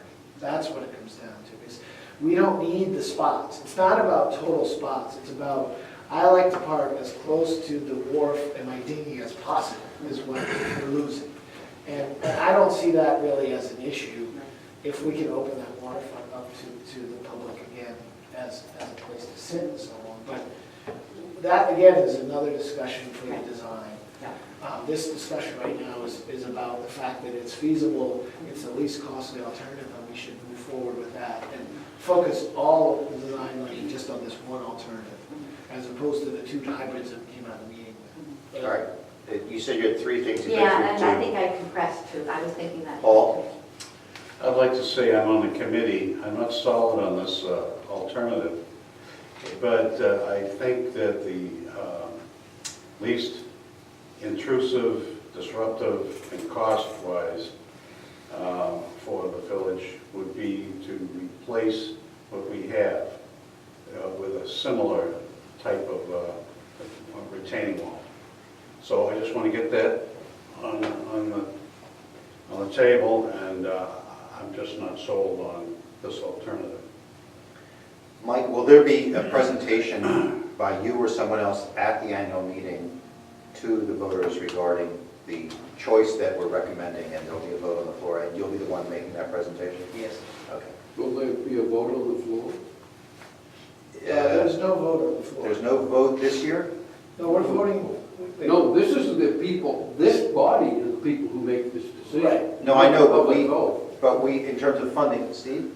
So the vote would be to approve whatever is decided by the overseers to allow design in that particular aspect. Spend the money. Thank you, so I'm So correct. There is, it's not a revisiting of it. it's not revisiting, but it is to approve what the overseers Right, said. but it was just the Exactly. way that you just presented it. It sounded like you were asking them to vote On on the design. that No, alternative. no, it's to Right. approve it. I understand. Okay. Thank you. So the motion's. Further discussion? Yeah, well, I unfortunately wasn't able to attend that meeting, and I, like many people, went in with a totally different idea of what that solution should be than what they've come up with. I like the solution that's come up to revet the board. I think of the 2 finals that they decided upon upstairs, the hybrid really has a high risk level on it. We may run into a foundation problem for this granite wall, and so I'm swayed towards the revetment. Much much against my original thinking. I agree with Judy, the parking issue is possibly going to be replaced. I was surprised at watching the video on the show upstairs that parking nobody wrote in on the white Charger with the lamp saying parking is everything. Dick, is one of your models out there, the Yes. model that we're discussing? Yes. So that can be presented also literally there at the meeting. Further discussion? Judy, joining us? I want to have a vote, I want her to be here. You want me to move on? Can we table it for, I don't know. and move on? Absolutely. Just so we can keep talking. Sure. And Billy just left the room too, because he's on the next one. The next thing is the roadways, the ones that we are looking at. Obviously, when we look at Steve's list here, we might not be able to do them all at this point. We are revisiting the costs right now, and firming that up. I drafted a letter to go out to all the residents. The letter points out that the roadway right-of-way is much wider than the road, and that some people, especially like, for example, the house in the corner of George and Upper Maple, the new people have cleared where the ditch needs to go, and they are using that as their parking space, because that house never really had a parking space. So that will be one of these parking issues that we will be addressing in the near term for some of these roadways. In the letter, I said that we would be willing to work with people, and if they wanted to do something like put in a culvert or something, we would consider that if it was feasible, but they would bear the cost of the culvert if we were just planning on putting in a ditch in that location. So these letters are going to go out when Amy returns from her vacation, a few days off, and then we will address questions as they arise. The goal is to get the letters out now so that people can talk to us before the end of the season, because this stuff will be done in the fall. So 2 points. One is I gave you some edits on that letter. Did you? Yes, Amy has those. Okay. And 2, we need to make sure that those letters are received and read by the residents. Just because we mail something doesn't mean that somebody has received it and read it. And so there needs to be some kind of follow-up, I think, to make sure that if you haven't heard from somebody that they got it and they understood. I don't feel it's my responsibility to do that. I do not mind us sending out 2 letters, one to their local address and one to their home address. That's sufficient. And then I think once we've done that, we've done our due diligence. That's fine. I just want to make sure that Yeah. somebody says, I never heard about this. And it's a standard letter, not an Yes. individual. So I think we should just send it to the mailing list, and I think we should post it. Okay. Paul? Can you repeat who these letters are going to be sent to? Upper Maple, It's on this list, these people. Yeah, it's everybody on this Oh, list. okay. Upper Maple, Clinton, West, Everybody on those streets? and potentially Oak, depending, Okay. again, we don't have the money right now, but we're talking about notifying the people because it might be something that we do in the spring, and I want them to know now. Okay. Let's take that vote now on the prior issue, which was approving the recommendation of the infrastructure committee in terms of what's going to be presented at the annual meeting. So we've had discussion that all in favor? Opposed? That's Paul and Lee are opposed. The motion passes to present the revetment, I believe it's called, approach to voters. Steve? Yeah, just some next steps. I will prepare some form of warrant, which will be done as an addendum. It will not be in the annual report booklet. Can you get a design cost estimate? Yes. Because that's really the piece that... We have an estimate. It was built into their final report. You have a copy of that. Okay. They have an estimate in there.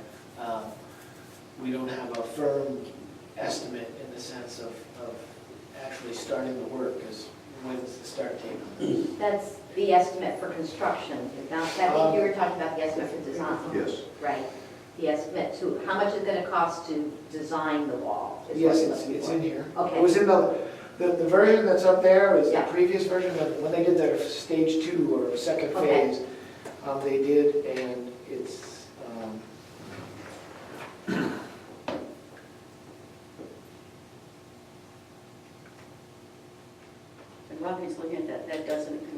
changes to the parking and the park? It comes in Just- under just the- wall, just be clear on that. Yeah, good point. We're gonna lose parking. Yeah. Yeah, but it doesn't. Bad move. Right now, in here, it says it's 23,500, and we had talked about a $25,000 number. We also had $10,000 to do the North Ave discussion, permitting, on a separate item. $35,000 Right. from Steve. So 10,000 for the North Ave? Right, was the placeholder for that. I haven't even talked to her about that, that was on my list, about that. Yeah, because we have time, because that would just go down to the coffee center, but we'd like to get it done by the Right. pancake breakfast, so that could be included. Right, so I have this is a pretty good estimate, I think, but I can get her to give me a formal. So, Whatever's gonna work, I just need a number that you can live with, because what we can't do is say 23.5 and spend 25. I understand. So whatever number you need. Right, and I need to talk to her about what is in this number and what is not in this number to see if it needs to be tweaked. and in terms of the timing, one, in addition to the warrant we already signed, so we all have to sign this new warrant. It has to be, yeah, it has to be published again, you have to post it. And therefore, what we'll want to do is grab it into the publication of the existing warrant, and all that needs to be in the paper 7 days prior to the meeting. So we need to, and remember that it's in the paper 7 days prior to the meeting, which means it's in the Republican Journal, more like, you should really give yourself 14 days. So Mike, get the language, the final number to him as soon as possible. All of us have to come in and sign it. Michael will have to post it again. Give Billy the authority to post.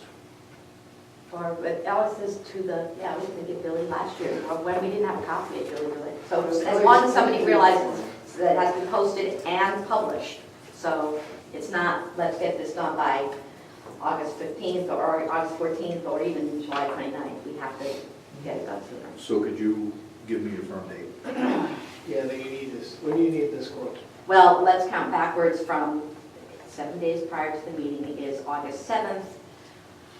So it has to be in the Republican Journal the previous Wednesday, right? It's published on a Wednesday, which is August 1st. Yeah, you need it on Monday So- for Wednesday. Yeah, so July 29th may just be fine, but everyone has to sign it. So who's in charge of making sure that everybody signs it? Mike, Amy Amy. will send an email saying it's ready for us to go sign it, and good question, we're all responsible for making sure everybody. Just want to make sure that people on the ground table understand. You'll have to be here by, it sounds like July, July 29th. just, So we can take this offline, I'm gonna be calling. So that And means, will you still be here on the 27th? so that means, it has to, it's not valid unless the majority of the overseers sign it, so When do you leave? majority. A majority. 23rd? Yeah. So what if we said we'll be done by the 20th, which gives us a whopping 5 or 6 days? Yeah, Yeah, I agree. yeah. Okay, so I'll have to get the quote. So I'll come into the meeting, into Thanks the a lot, office Wendy. next weekend to sign. Yeah, I mean, most of the overseers are going to be here sometime between that date and the 29th. Yeah. The 29th is what we need. Yeah. As long as we get Wendy, we're covered, and everybody else has a lot of wiggle room. Yeah. Does that work? Mhm. Yeah. Mike, you going? Yeah, no, I'm just writing down that I gotta get this quote back within a week or else. Yeah. All right, okay, so roadways, we finished that discussion. North Ave, again, no proposal yet on that, but we will have that shortly. And then the last thing the infrastructure committee talked about was the GPS unit. And we had a discussion that sort of started to roll downhill and get expansive, and we're collecting things as this boulder's rolling down.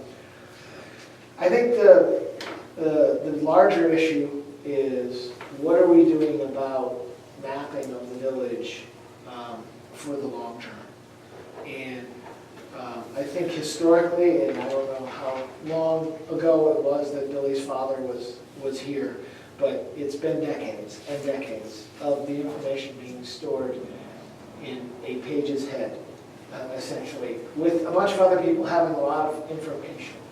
And Billy and I've talked about how we can get some of that information down on paper. And one of the things that we had talked about was with the tree committee was buying a GPS unit.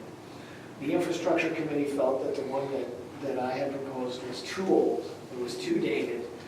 There was too much concern that the software would be old and we'd spend $1,000 on something that would not be good enough in a year or so because it was using only half the current technology. I mean, the problem is a new system is $30,000, so we're not going to buy that. Right? No, right. So a generation or so old, we can probably get something in the 5 to 10 range if we wanted to do that. But the bigger question, the bigger question is, how much of this are we really going to use this? And do we really want to just look at, should we get somebody to put the initial maps together and so on? So my plan is to start to talk to the M&M, the Malone McBrooms about what are options for us for mapping long-term. And we can have this discussion over the winter. So I'm going to suggest that we table the GPS discussion entirely.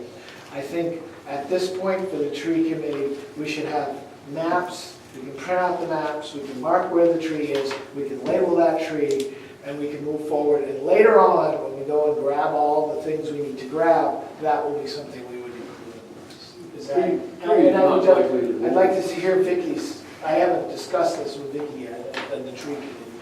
Actually, that was going to be my suggestion also. Okay, great. So Because so the tree committee can try to do something, and you have to understand, most of us on the tree committee are sort of in the first grade, and we're working with Mike, who is in graduate school. So it probably works well with the committee to start slowly, but again, the goal is, and the tree committee put together a wonderful mission statement, which I'll share with you, so we're good. Okay. Let's move on. Judy? I just wanted to supplement that in terms of, there was a conversation at the last meeting that the utilities department might want to participate. So we had an extended conversation about what the utilities department, and particularly the water department, could benefit from this. And so we've charged Dick and Billy to do the type of investigation that you're talking about. What would we use it for? What is the cost? That we all recognize that there is a value to having this, particularly for the shut-off valves for the water. But how do you maximize the funds? And so we're just starting our conversation on that. But we're talking about zippering it with the overseers. As soon as we finish our research, we'll share it. We'll figure out how to make that work. right, but my plan is to, I'm sorry, go ahead. Go ahead. Mike has been extremely generous with his information and made it really understandable. And I guess I would just want to add that with considering all of this and looking into it, we're trying to bring the village into the 21st century as far as the information we have to manage it, which can then probably be used, for the next 50 years. But these are good things. It's just, today's technology is extremely expensive. Wendy? So, and I'll follow up with Mike on this. It occurs to me that we might be able to get some funding for this, that, mapping towns and GIS and universities, smart cities, this is a hot topic right now. And so I do think it may be some state or federal funds, and that we just have to talk to the right people. And maybe with your Malone and McBroom discussion, you could start having that discussion with them, and we could, at least since this is a long-term plan, figure out if we can get someone else to pay for part of this. Yeah. I would just make a note of Maine Development Foundation, Maine Community Foundation. I suspect there's some designated funds within those groups for mapping. Maine Smart Growth also facilitates. Also, just a side note, is that if you are going to, for the time being, absolve yourselves of using a GPS system and are going to be gathering data in some form more like this, or at least please create spreadsheets and do it that way, at the very basis. I'm covering that in my part of the meeting. Rather than it just in a Word document and having to input it 6 times at that point. So with the tabling of that, I've finished my report. Thank you. Steve? So there's still an open issue for me anyway. Does that estimate for design include work for, because they defined it as seawall and site. Has site been addressed? Yes, you mean the site. What you replacement do, what one? you do behind the wall. Yes, that would be included in this. And is there any difference in the outcome of the site? Does cost, so there are many, they gave us 4 options, basically. One of them's been taken off the table because we will lose parking. But there were 3 other options that included green space directly behind it versus parking directly behind it, where the circle went. I don't think we took any off the table in respect to the site So, yeah, development. so what are they going to design, and what are we going to ask? Are we going to ask voters at all to talk about parking this year, or is that going to be a following year when we go for approval? Because there are two pieces, assuming that the voters just say, sure, we get it, you know, some of us would like one thing, some of us like another, we understand the rationale for the revetment. Yes. They approve the design, I think it's reasonable to assume they would approve the final expense for building the wall. That's all good. The open issue is still what happens behind the wall. Yes. And people with concerns for parking, and do you leave a green space? I mean, those are all things that have to be decided by someone. Infrastructure committee, overseers would be fine, but that also seems like something that might be a option 1, option 2. I would suggest that we would have them design it with a few of these options. I don't think it's going to be much more work to keep these options open for a little bit, because it's really moving the circle, it's moving, selecting everything on the screen, moving it a little bit this way or that way. But Steve's point is a good one, because she was very careful to keep saying, we're talking about the wall. All of these things we're talking about are outside the wall. So that's, if that 25,000 plus 10 number doesn't include the things behind the wall, we should know. That's what I would suggest that we have that That's one conversation next summer, because we're not building it until 2020 anyway. So, Which is fine. I'm just trying to clarify that the money for design, so what they're going to do is they're going to design your revetment wall, and they're going to design 3 options behind the wall for that 23.5, whatever final number they come to. right, and I will have to, that's why I said I have to ask her what's in and what's out of that budget. And then we're probably adding in another public meeting, so that's probably not. well, in there. there might be a public, or however that gets rolled up, but what I'm looking at, I guess, is at some point there's a decision that's approved by the voters. So I think you guys done a wonderful job of getting us to the point where you can present a wall, voters can say, no, absolutely not, I'm not going to approve funds to design that design. I don't think that will happen. But the site piece is going to be a bigger issue when it comes, that's all. And then just at some point that has to be a hard decision, either through overseers or through a choice on a warrant in 2019. Steve, you told me that we were not going to have a design for the wall by the end of this year, and we do. We will have a design for the site layout by the end of next summer. We will.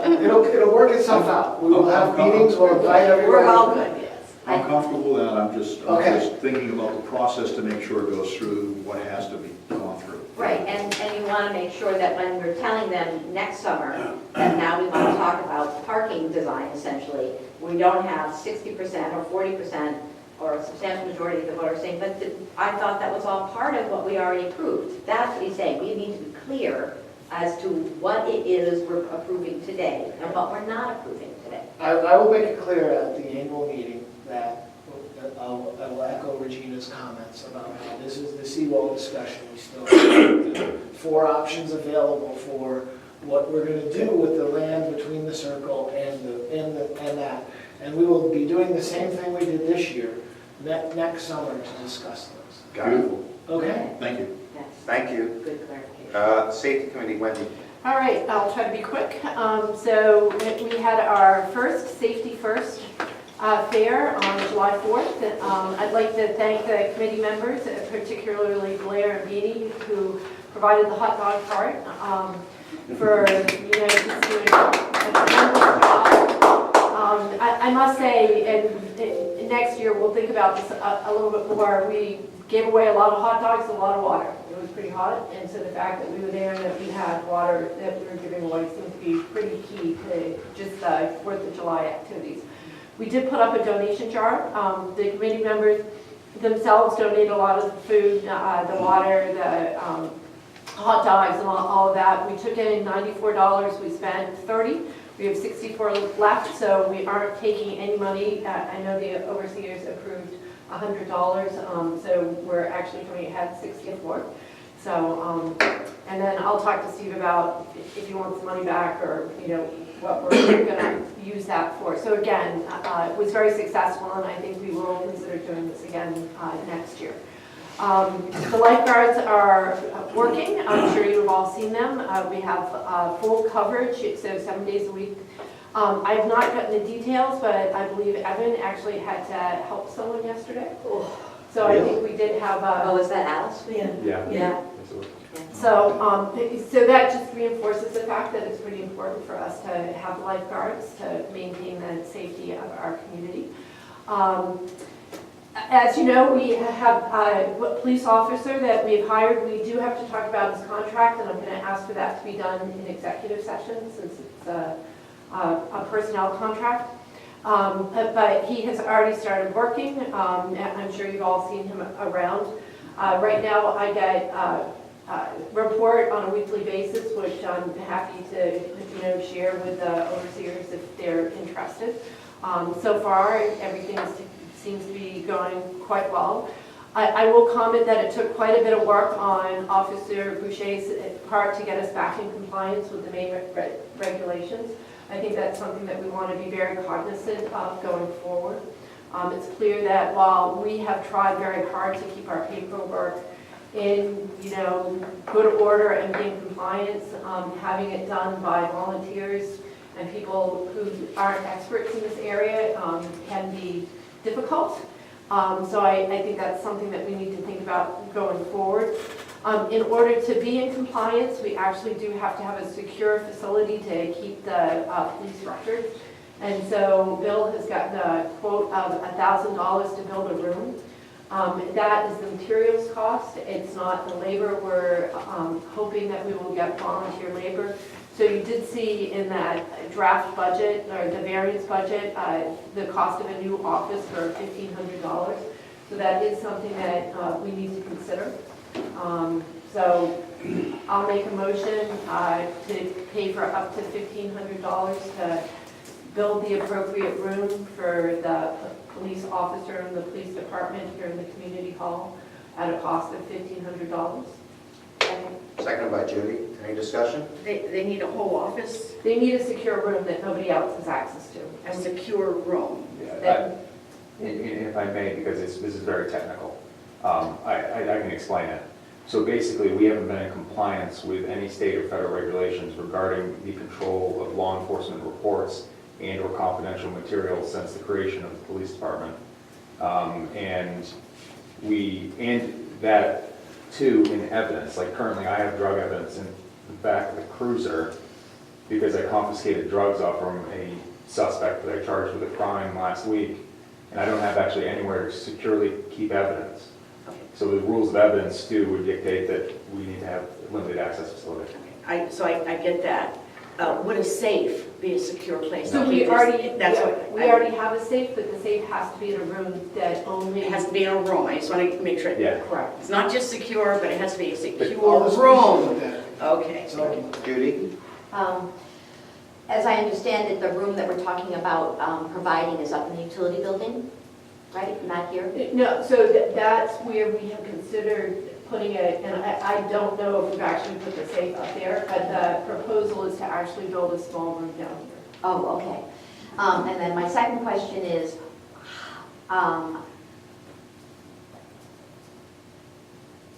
why isn't the Waldo County Sheriff's Department a resource for the storage of these things? Because we already, so this is going to get a little bit into the weeds, and I apologize. There's a few issues. One, we are a recognized law enforcement agency with the state of Maine because police departments no longer you can't just have one single police officer that works for you. So you have a police department, and we are a licensed police department with the state of Maine. And I currently am the appointed chief of police of the one-man police department.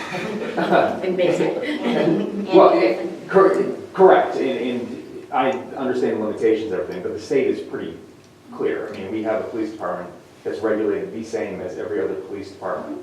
And that being said, Waldo County would be unwilling to store our evidence and assist us in that manner. And I've actually reached out to the sheriff to have a discussion with him, and I've received absolutely no response from them. And that was for other technical reasons. And basically, as it stands, the state has made it so we really have to stand on our own. And if we want to do this, we have to stand on our own. It's not this huge project.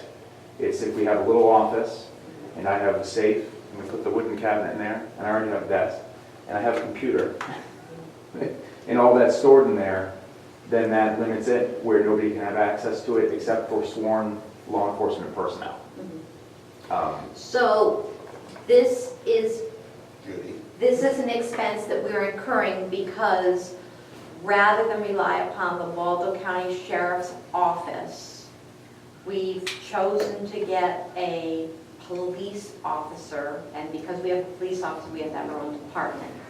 If we pulled the thread the other way, got rid of our police department, I'm just being devil's advocate, and subsidize the Waldo County Sheriff's Office by writing a check to them for an amount equal to you, would that be something we could do? Well- or not? So can I, let me, I've asked, and they said no. Yes. So, I've asked twice, and, and they have said no. and unfortunately from my discussions with the sheriff's department, this is just me being really blunt, for whatever reason, the sheriff's department has a very bad taste in their mouth from what happened, I don't know, it was 6, 7, 8 years ago, where they covered here. Yeah. And and also, I don't know, I'm not gonna speak for the sheriff, but then also, I think the court cost in the long run would actually be, for the amount of coverage, would actually be more exorbitant in pricing Okay. for. I just want to make sure that Wendy? So my interactions with Deputy Chief Trundy? Yes. Has been very pleasant. He's been very open, and they're just, as Officer Boucher says, they're just not interested. They do patrol down here, they have their own operations, and the implication that I've gotten through just the email, again, which has been very pleasant, is that we want a level of service that is not consistent with what they can do as a county sheriff's department. John, can I just add one thing, because Wendy's father and I did this exact same thing over 30 years ago. We approached the Waldo County Sheriff, and we received the same answer. And the reason that I want to say it now is that it's not a new decision from the Sheriff's Department. It's been there. It's historic. Historic, and we did the same thing when we had, we offered to pay and so forth, and the answer was no. So essentially, the motion on the table is addressing the issue of, if we want a police officer, then we have a police department. If we want a police department, then we need a secure facility. correct. So that's, We got 2 closets out there, can't we clean one of them out? he's got to sit in it. What a chair it. So it has an oil tank in it. Well, that one then, the one that he can sit. Can I get going? So we've looked at all the different options. I mean, Yeah, I'm sure. I don't want to pay $1,500 to do this necessarily, but we're already down this path. And we have tried, year after year to shoehorn this in. And quite frankly, we've ended up not being in compliance. And so my personal opinion is, and it does have in the bylaws that we do have the ability to hire a police officer. That means that we have a police department, and then we need to do it correctly. Otherwise, I think long-term, from a liability standpoint on the part of the village corporation as well as the overseers and the officers, that being out of compliance is probably worse than paying $1,500. Where are you putting this office then? I agree with you 100%, I'm all for compliance. Right up there where the green cabinet is, we're just gonna extend that wall that's already there down 12 feet. So it's gonna be like 6 by 12. It's going to be about the size of those closet. Yeah, just one more closet that we're going to lock him in. And if I may just interject 2 quick points. One is that actually, as chief law enforcement officer, I take full liability for the policy and procedures manual, for evidence, for everything that happens here. And I actually have to be up to speed and in communication with the state on what liabilities I have. So it's not only the village's liability, it's actually me. I can be personally sued for the job that I'm performing. But if I'm performing it, I'm doing it to the best of my ability, and it passes a straight face test, which is what I'm trying to reach to, then we can continue down this path with actually, I think, fairly low liability if we're doing it in a reasonable amount of compliance. Right. And then just, I know that we're going to executive session about this, but the one caveat about the contract issue would be that the appointment, I would rather see it as appointment, and then also that it says, because in our bylaws right now, we don't actually have chief of police or police department listed. That it could be appointed as police officer with rank of chief of police, just for the reason giving me the authority to sign the paperwork that has to be submitted to the state, and to also allow the state to have communication with me and do everything. Because you're It saying says- that the law says that it's the chief Law enforcement officer, who yes. has to sign these documents, and if we don't have a chief, then we don't. We're in Because kind of the you same do- situation we are now. You do understand that just because we're a little village, the notions of chiefs but if we call you off Captain Friendly, I can wrap my head around that. It's, Okay. you can put it in there, chief law enforcement officer, and you can choose to call me whatever you want. Well, I don't take we'll work offense. that out, it depends on the I don't take offense to these things, Yeah. I understand. You got a question? Yeah, two questions. Can you be bonded for your liability, Mike? No, so that goes along with the law enforcement agency. So we carry, I believe we carry insurance for part-time law enforcement, so that's how I am covered. I am actually Who's we? the village corporation. Oh, okay. So the village corporation carries part-time law enforcement insurance through Maine Municipal, at least in 2015 when I checked it. Yeah. That was left. Yeah. So also, I personally am purchasing an additional plan for myself to cover my own liability if I were to be sued, Yeah, always. up to like $1 million. Yeah. And I've never done anything to get sued, nor will I probably ever. But wait, let's not go with it real quick. But that's the risk of being a law enforcement officer and being active in law enforcement, as opposed to being sedentary and stationary and not being active, is that you incur Sure. more exposure, more risk. Paul, you had another? The estimate, who is the estimate from? I put together a list of materials. That's what started. So you're going to be the contractor? Oh. Again? I don't know. Yeah, probably. I'll get involved in it. We're looking for volunteer labor to throw up a couple of the walls and some sheet rock In the and door. and the door. So Well, the you're, expensive part of the whole thing was the door. Yeah. Because it has to be a real door. Mike has a question. What, in the Yes, sir. 9 months or so of the year that you're not here, Yeah. is that room allowed to be accessible at all? So, so I also have to come up with a plan, and I have to talk with the safety committee, and there has to be, and the overseers down the road. There's the issue of allotting some form of reimbursement for completing end-of-year paperwork and other reports that we have never submitted, that the FBI actually requires that we submit, that we've never done. And then, in addition to that, is that I believe, I have to check with the academy, we could appoint Amy, if she was willing, to be able to go in, and she could print certain records as long as it didn't contain law enforcement sensitive material. But that would actually be fairly limited in scope, what she could do. So basically, it would have to be me that could go and print off things and go through things. And then she could go into the room for cleaning purposes or printing off like an accident report. That's not what I'm asking. I'm asking in December or in March. If we need to store something, can we put it in there or not? I'm a little uncomfortable with the degree of specificity that this conversation has devolved into. Fine. I think that most of this is executive session, and I think that we can answer all those questions Fine. in executive session. So there is a motion on the floor, I believe, for the $1,500. Any further discussion? I have a quick question. When you did your takeoff, did you consider the electric expense, electrical outlets, the lighting and the heat? I did not consider heat. I did consider lighting. If we got a fixture like this price in. That's something you feel versed enough to install? No, You have that's something- a labor issue, that's an electrician coming in. So it's gonna Yes, be would more- I be able to install that like that? Yes. So Would it's I gonna do it? exceed $1,500? No, the probably $500 has some labor there that's not volunteer. That's what Okay. the 500 is for. And that includes receptacles? Yeah. Code. I think so. All right, can we vote, please? Please, I'll take a vote on this. All in favor? $59. One, sorry, the hands are going up sporadically. 6 in favor, all opposed? Abstaining? 1 abstaining is Lee.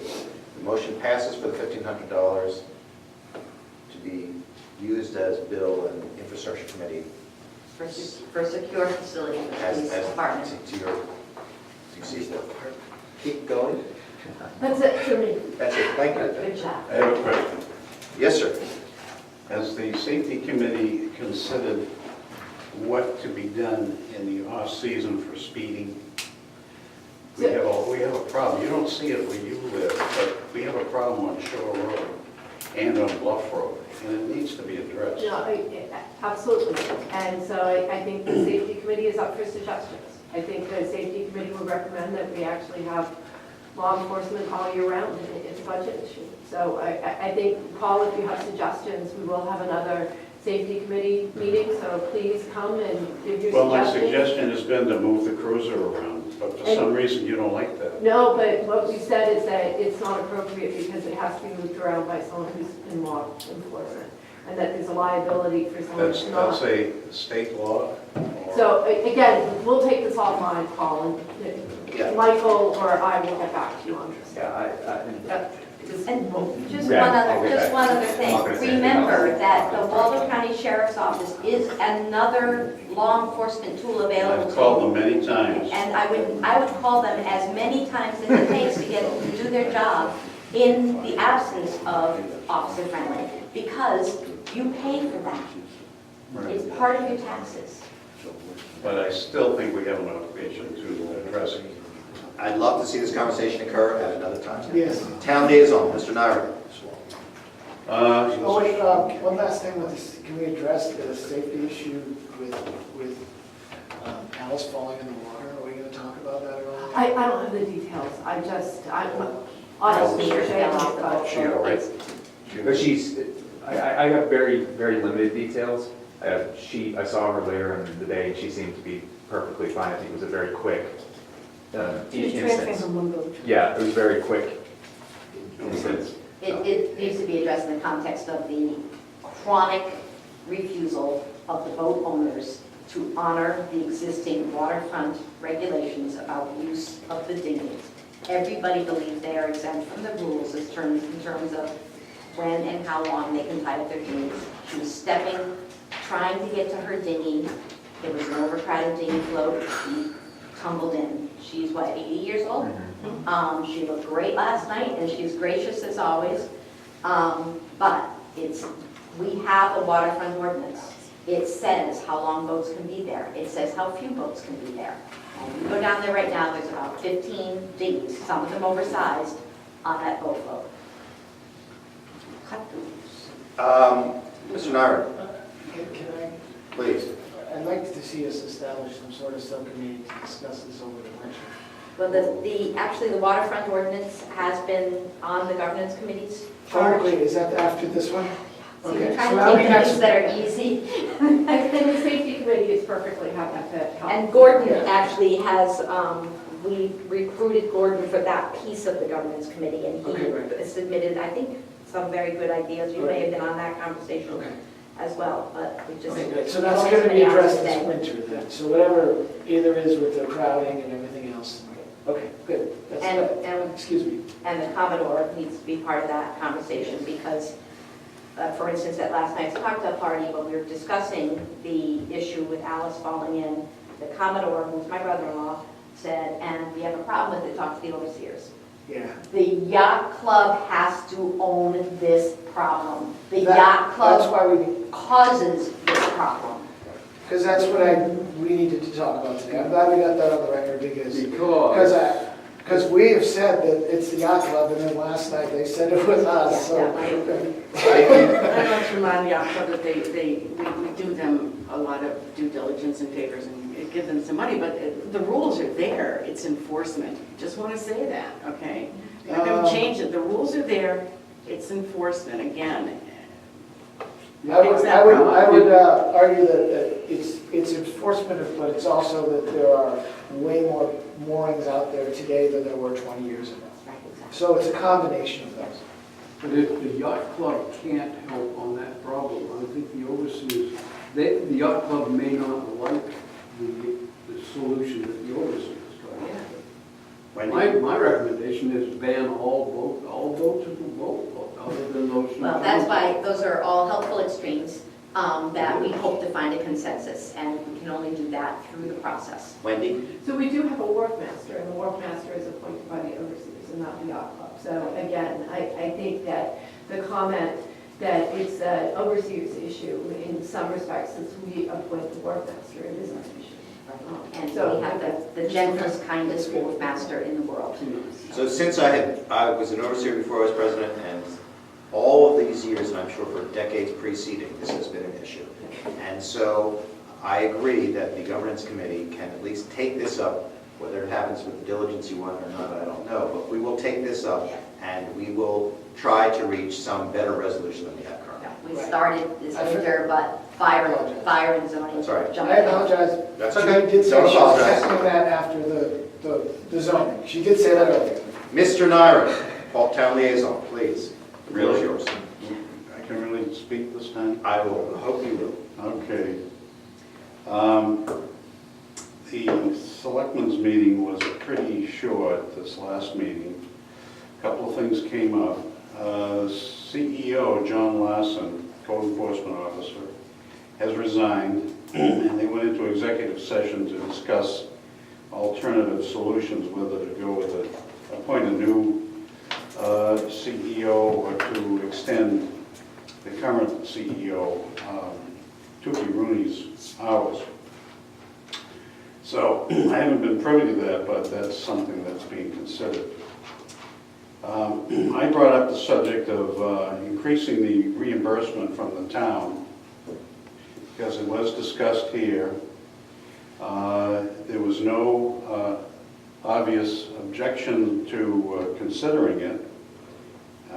So I think it's something that where the door is still open, we can address it.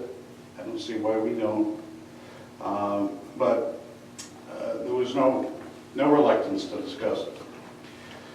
The only other last thing is mentioned earlier by Bill Page was the issue of the construction of a new home on Upper Main Street, the tie-in to Upper Maple. There was no resolution there. They referred it back to us. So that's essentially all that was discussed at the meeting.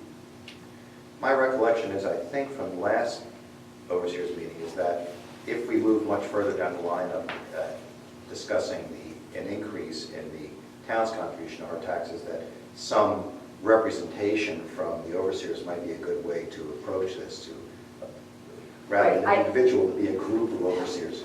I think that the overseers need to come to a consensus both as to whether, how much, and the process by which that process can be marketed. And I was hoping that the time to do that would be once we sort of came up with what the seawall was going to cost us, and we would say, we're funding this, and this is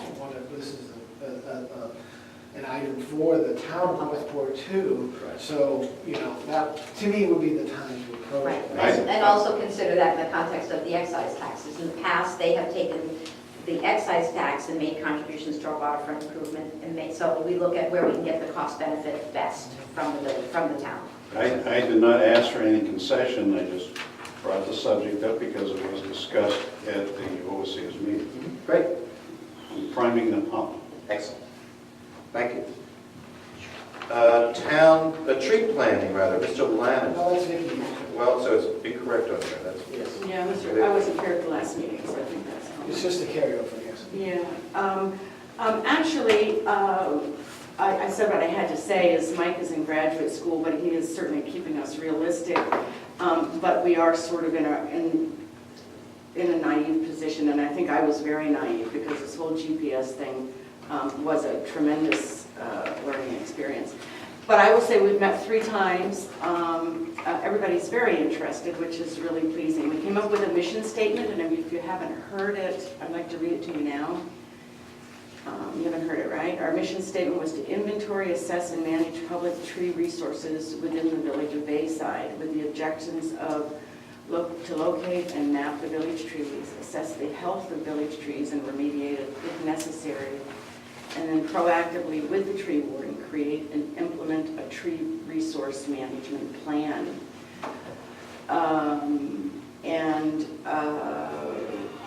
So we were waiting to find out what was going to happen with the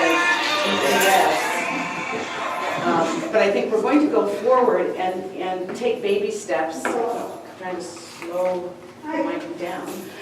Take baby steps and try to inventory and assess the trees that are in the public areas. So the parks, the cradle area, around the community hall, around the museum. And just so everybody can get their feet wet while we decide what to do with the GPS. And so that is where we are with that. Is that all public areas? Well, I think we'll take a broad overview of the streets and everything. And there's been several questions as far as, what are private property trees and what are village trees. Some are the ones that are obvious. We're going to stay away from people's private property. That's not our issue. Our issue are the ones that are on public property. And the ones in question we'll assess, and if there's any remediation, then we'll have that determined. We're not going to send Billy out to look at all the trees that we don't know if they're public or private. So again, we're just getting our feet wet. We'd like to come up with a management program that can be taken down through the years and improved upon and updated as necessary. That's where we are. Thank you. That all sounded. It's just it's all new to me. Whatever we have will be more than we've had in the past in terms of, while it rested inside Jane's head, a lot of it, we hadn't had anything sort of down. We just want to get something, yeah. So we're still trying to find an arborist to work with. If you know somebody who I gave you a recommendation. We've got several names, yeah, they're really, really busy, but yeah. So we're waiting to see what he says in the volume. Anyway, so. Paul? Any news on that tree warden? How is he feeling these days? He's really good, actually. When he wasn't feeling real well and he came in, it's my understanding, he had an infection, and the amazing miracles of modern medicine and antibiotics. He seems to be on really good, but I don't know why he's not here today. Excellent, thank you. Utility committee? Utility trustees met on Friday with the department. There are no action items for your consideration. I already gave a report in our conversation about the GPS, and the plant is operating beautifully. This is the time of year, particularly with the drought, that we start to get worried about BOD concentrations. Flush, flush, flush. Run the shower. We also presented Dr. Gropet with an award for his past services and his continuing service. It worked. He threatened to take it back if he didn't continue on as chairman. He was quite touched. Thank you. It was a wonderful report. Anything else in utility committee? No. Tree warden is not here now. I'm glad to hear that he's doing better. And we did insert at last Overseers meeting for the first time, and we're continuing it until someone tells me not to, a moment in the agenda here where if anyone in the audience wants to comment on something we've already discussed, Mr. Samway. I will go very quickly because you discussed the community hall, but the year-end food pantry is going to have a project that slightly involves the community hall. And at the end of August, we're going to try to get the community to donate some food to the community hall. Portsmouth, New Hampshire had a great idea that I have borrowed, and they took their theater downtown, and they said, on this day, donate food, we're gonna fill the seats. So what we're going to do at the annual meeting is say, let's fill the community hall for the food pantry. We're gonna ask them, people, to donate the food. We will set up the community hall the next day when it's available and take some photos to show what we can do as a community. It's a community hall for a reason, so we have a chance to use to raise some food for the community. So that's the project for the end of August. We're going to make the appeal at the annual meeting. So Tim, is there any way besides the annual meeting to get the word out? Because that's only that group of people who's there who would know about it. Well, People learn. not to overdo it, but the food pantry is having some auctions, and I don't want to take away from the auction, okay? And so the plan is at the annual meeting, we have some posters. We have 100 people at the meeting. We're going to ask, would you tell the next person? And then Danny is going to do a reminder with photos all during the week. So we're going to say Sunday the 19th, while the overseers are busy, stop by and drop something off, and we'll take it from there. So that's the plan now. So we'll do, we're telling everybody or throwing it by to see what the reaction is, and the reaction has been pretty much positive. I don't know whether we're going to have to send a royalty to Portsmouth or not, but Great idea. Well, That's it? I think the plan is that at the annual meeting, there is at least 50 of the Hannaford bags that will be put on all the chairs so people can leave the annual meeting with the bag. Because your Hannaford Share the Love or whatever bag, that the food pantry gets a piece of each of those. So 50 bags have been purchased because of your good idea, and they will be on the chairs. It will be announced at the annual meeting. Yeah. But I love the idea of doing it after the annual meeting to remind people that that's not the end of the season, it's the beginning of some of the best parts, and to remind people that we still. and we're hoping that it's the first annual. Yeah, it's a And wonderful so that idea. once we get the photo, we can show that this is what we did as a community. So- Other, please? Good morning, everyone. I've been trying to see some of the... Orient yourself so that you're blocking. You've got a camera there. You've got a Go over camera there. I just want you to be on camera. So come stand next to the Turn a camera. little back. And you shift a I'll little. lean on camera. That's it, that's it. I've been trying to see some ideas in the village for a little while about bringing in Higher Street Internet. And lo and behold, the town is also apparently looking. So in the process of gathering information for some initiatives that we're working on back home in Massachusetts, I've plugged into some resources up here in Maine, and one of them was a meeting held in Wilton on Thursday with the Connect Maine Authority, who is a granting authority for certain projects to expand broadband in the state. Simply put, Northport's in a hole. We're surrounded by high speed, and one will be offshore within plain sight. But really, the bottom line is the bottom line. And that's where I think the information will be valid. The first thing is to assess the interest in the community. The second is to explain that it may cost the community some money, whether it's town-wide or just within the village. The simple fact is that if it were profitable or at least marginally viable for a private company to come in, they would have done so a long time ago. So that takes the spectrum from away from zero all the way to, it could be as much as 100% that I'll put in. I'm hoping there's a happy middle in between, given the density of the village. And even though we don't have a lot of permanent residents, the business model for seasonal residents who might say, look, I'll rent my property and hey, I have high-speed internet. Or some of the businesses who have not already been served by the provider that is tapping into the three-ring binder, which is the high-speed service that goes right through the middle of Northport on Route 1. The state of Maine has developed a broadband action plan. I actually have a couple of copies here for people who want to read it. Circulated, and people can keep it, it's online.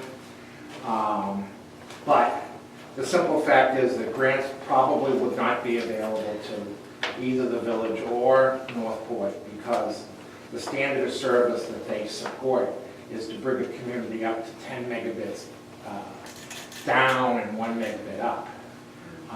That's already been superseded by the node that Fairpoint, whatever they call it these days, put down on Broadway, and they then advertised high-speed internet, which I'm sure those of you who've used it over the last couple of weeks have seen some problems with how much speed they can actually deliver. So I don't know that we want to get to gigabit, but there are cheaper alternatives down the line. I've notified the village office that I'd be willing to serve with the village, and also my suggestion would be that if the town creates a committee that the overseers in block send up a group of names from the village.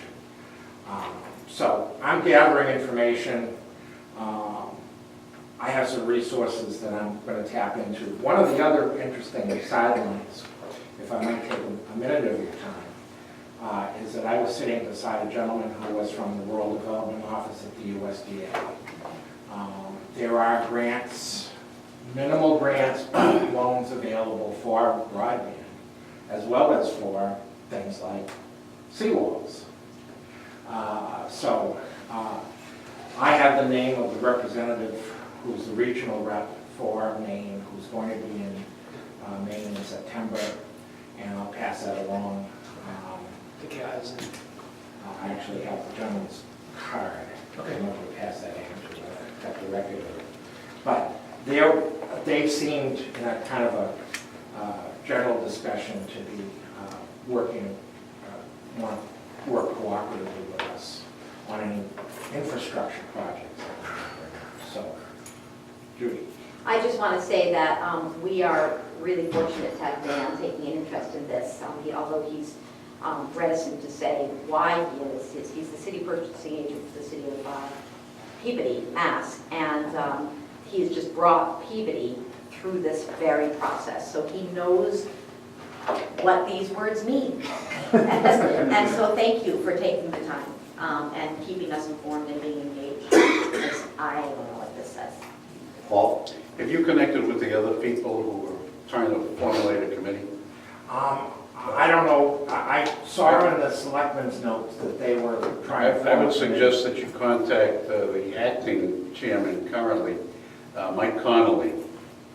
Mike lives over in Birchcrest on Summit Ave. I don't have his number, but he's kind of carrying the ball right now. For Northport? For Northport. Would it be appropriate to add a questionnaire to the utilities bill? Because it's kind of a utilities type thing, asking people, you know, if you're interested in this, or whatever we want to say. Yeah, you know. I think that's Well, Belfast is doing a survey itself because they want to upgrade from whatever Charter is providing and going further than that.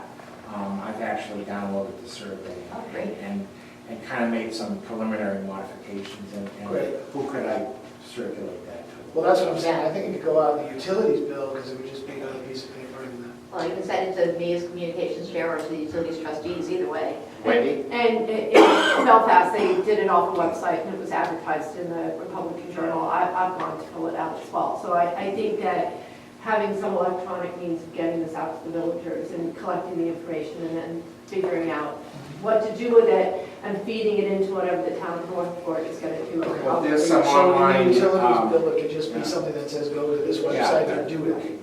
I think SurveyMonkey is free as a means of collecting survey data, so I can look into that. And we could take it as part of for the utilities board to actually have a discussion on this. I mean, for a village that really has no options for cable TV and whatnot, having the higher speed internet think, is something that people would probably be willing to pay for.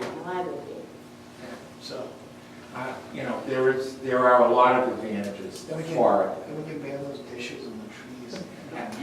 There, that's the zoning ordinance, one of those aesthetic things. That's an FCC regulation. Anything else? Where it I'm can sorry, I go. was only kidding. Thank you very much for staying on top of this, appreciate it. Okay, my pleasure, thanks. Thanks, David. Anything else from the audience? Attendees? All right. No continuing business. I've noticed that we are going to be meeting at the Elementary Quarter School next month after. We will be meeting, as noted, at 6 a.m. p.m. before the annual meeting. 6 p.m. before the annual meeting, so there will be, the overseers will meet down here. And that's the, what day is that? That's 14th. Tuesday, August 14th, and also the new overseers, those who will be on the new overseers board, come down here subsequent to the meeting to be signed in, sworn in also. Do you have a full slate? Not yet. Yeah, how do we know for, Well, you have to ask, Blair is the committee. Blair's committee, and we, in terms of who will be a 3-year, a 2-year, or a 1-year. Have you figured that out yet? Not yet. And just to remind, because we're talking about next things, next weekend, come sign that additional warrant. Otherwise, you're not getting your 35,000 or whatever it is. Right, and Memorial Committee, have a note here, is the Memorial Committee prepared to address anything? Yes. Okay, don't be capping your pins yet, all right? So, We have a couple things. First, you mentioned spreadsheet, or I want to clear up a couple things I forgot. The tree committee did decide to go with a spreadsheet format. There are multiple softwares, things like that. We decided not to spend the money, and John Woolsey, and I think with the help of Betty, are going to handle our spreadsheet information for the tree committee. Old business, another piece of old business, the basketball court and the green fence that's there. I've contacted a couple gardening people, but haven't got anybody back. I guess I got the same problem everybody else has. Mike Terrell, who is on the tree committee and has the house right below Blair, volunteered to help, which is always wonderful. And since he has a vested interest in what happens there, and I guess knows what the problems are, I'm glad to have his offer for assistance. So hopefully by next meeting we'll have come up with something to do with the landscaping there. The Memorial Committee, we were tasked to go back and look at what we wanted to do. This all started with the family that wanted to rename the library. My first question is, did anybody ever get back to that woman as far as the decision that we made to not rename the library? Eddie Wilson's father. Yeah, I don't know. Okay. I do think But they Bill- Bill with her. I believe Amy had said contact with her. Good. Okay. And her thinking now is there's a bench somewhere that doesn't have a name on it. Okay, good. So as far as putting something together for protocol, a memorial tree, which we like because that'll help us with replacement trees. And I don't know how you would put a plaque around a tree or something like that. A bench, again, all of these are with the approval and oversight of the overseers, or a memorial plaque somewhere. And I got some information about plaques and stuff. The jeweler in Belfast does do all of those things. His recommendation, because we live near saltwater, is a bronze plaque, which runs, normal average size, $250 for somebody who wants to make a memorial. The one thing that I would like to also add here, given the repairs on the benches that we do have, and Tim Stanley, who is not here anymore, went through the history. 20 or 30 years ago, they found out they could get these benches here for $200 a piece. Now we're spending almost that to try to repair these benches. So my suggestion is, anybody who does want to plant a tree, place a bench, or put a plaque somewhere, we just have an agreement with that person that says the family will maintain it, and if not, the overseers reserve the right to remove it or to repair it. Yeah, essentially, the cemetery associations, essentially. Is that like that they require you to pay an extra XYZ for the lifetime maintenance of that lot, that farm? Right. Well, yeah, we don't want to turn into a cemetery, but just something that says, if this benches won't be on repair, I'm not, we're not going to replace it in memory of your mother or father. We not blame it on the mothers. Okay? So something that says that, and you would put that little piece together. When she said we can add it into, so I will come up with a book of options. Thank you. And we'll add that piece that has to be signed, James will take care of that. This is the book from the jewelry store of all the different things people can do. As far as the library, Tim took me aside this morning and said, how about they do something like that? I think that's wonderful. I thought about this, I pondered it, and you can agree or disagree. If somebody wants to do that in memory of the people who worked in the library, I think it'd be a wonderful gift for somebody to make, so they could put their, in memory of, for all those, in honor of, and then put the names or whatever. But I would rather somebody take it on rather than the overseers. I don't think we. So are you making at some point a list of recommendations, or we just heard? No, she said she's going to put it together. And we'll write it up. Thank you. So the goal would be to have it for not the annual meeting, but the overseas meeting. Thank you. And so that, but also my vision is somebody comes in and says to Amy, I'd really like to, honor my mother, and she says, here are your options.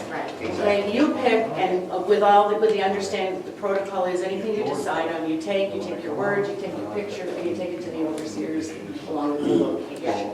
Thank you. So you give her the list and say, how much do you really love your mother? 'Cause Well, it's that's called all different things. That's right, not my decision to make, yeah, exactly, not our decision to make. I'm done, yeah. All right, thank you. Paul. Question. How is the temporary fencing working out around the tennis court, around the basketball court?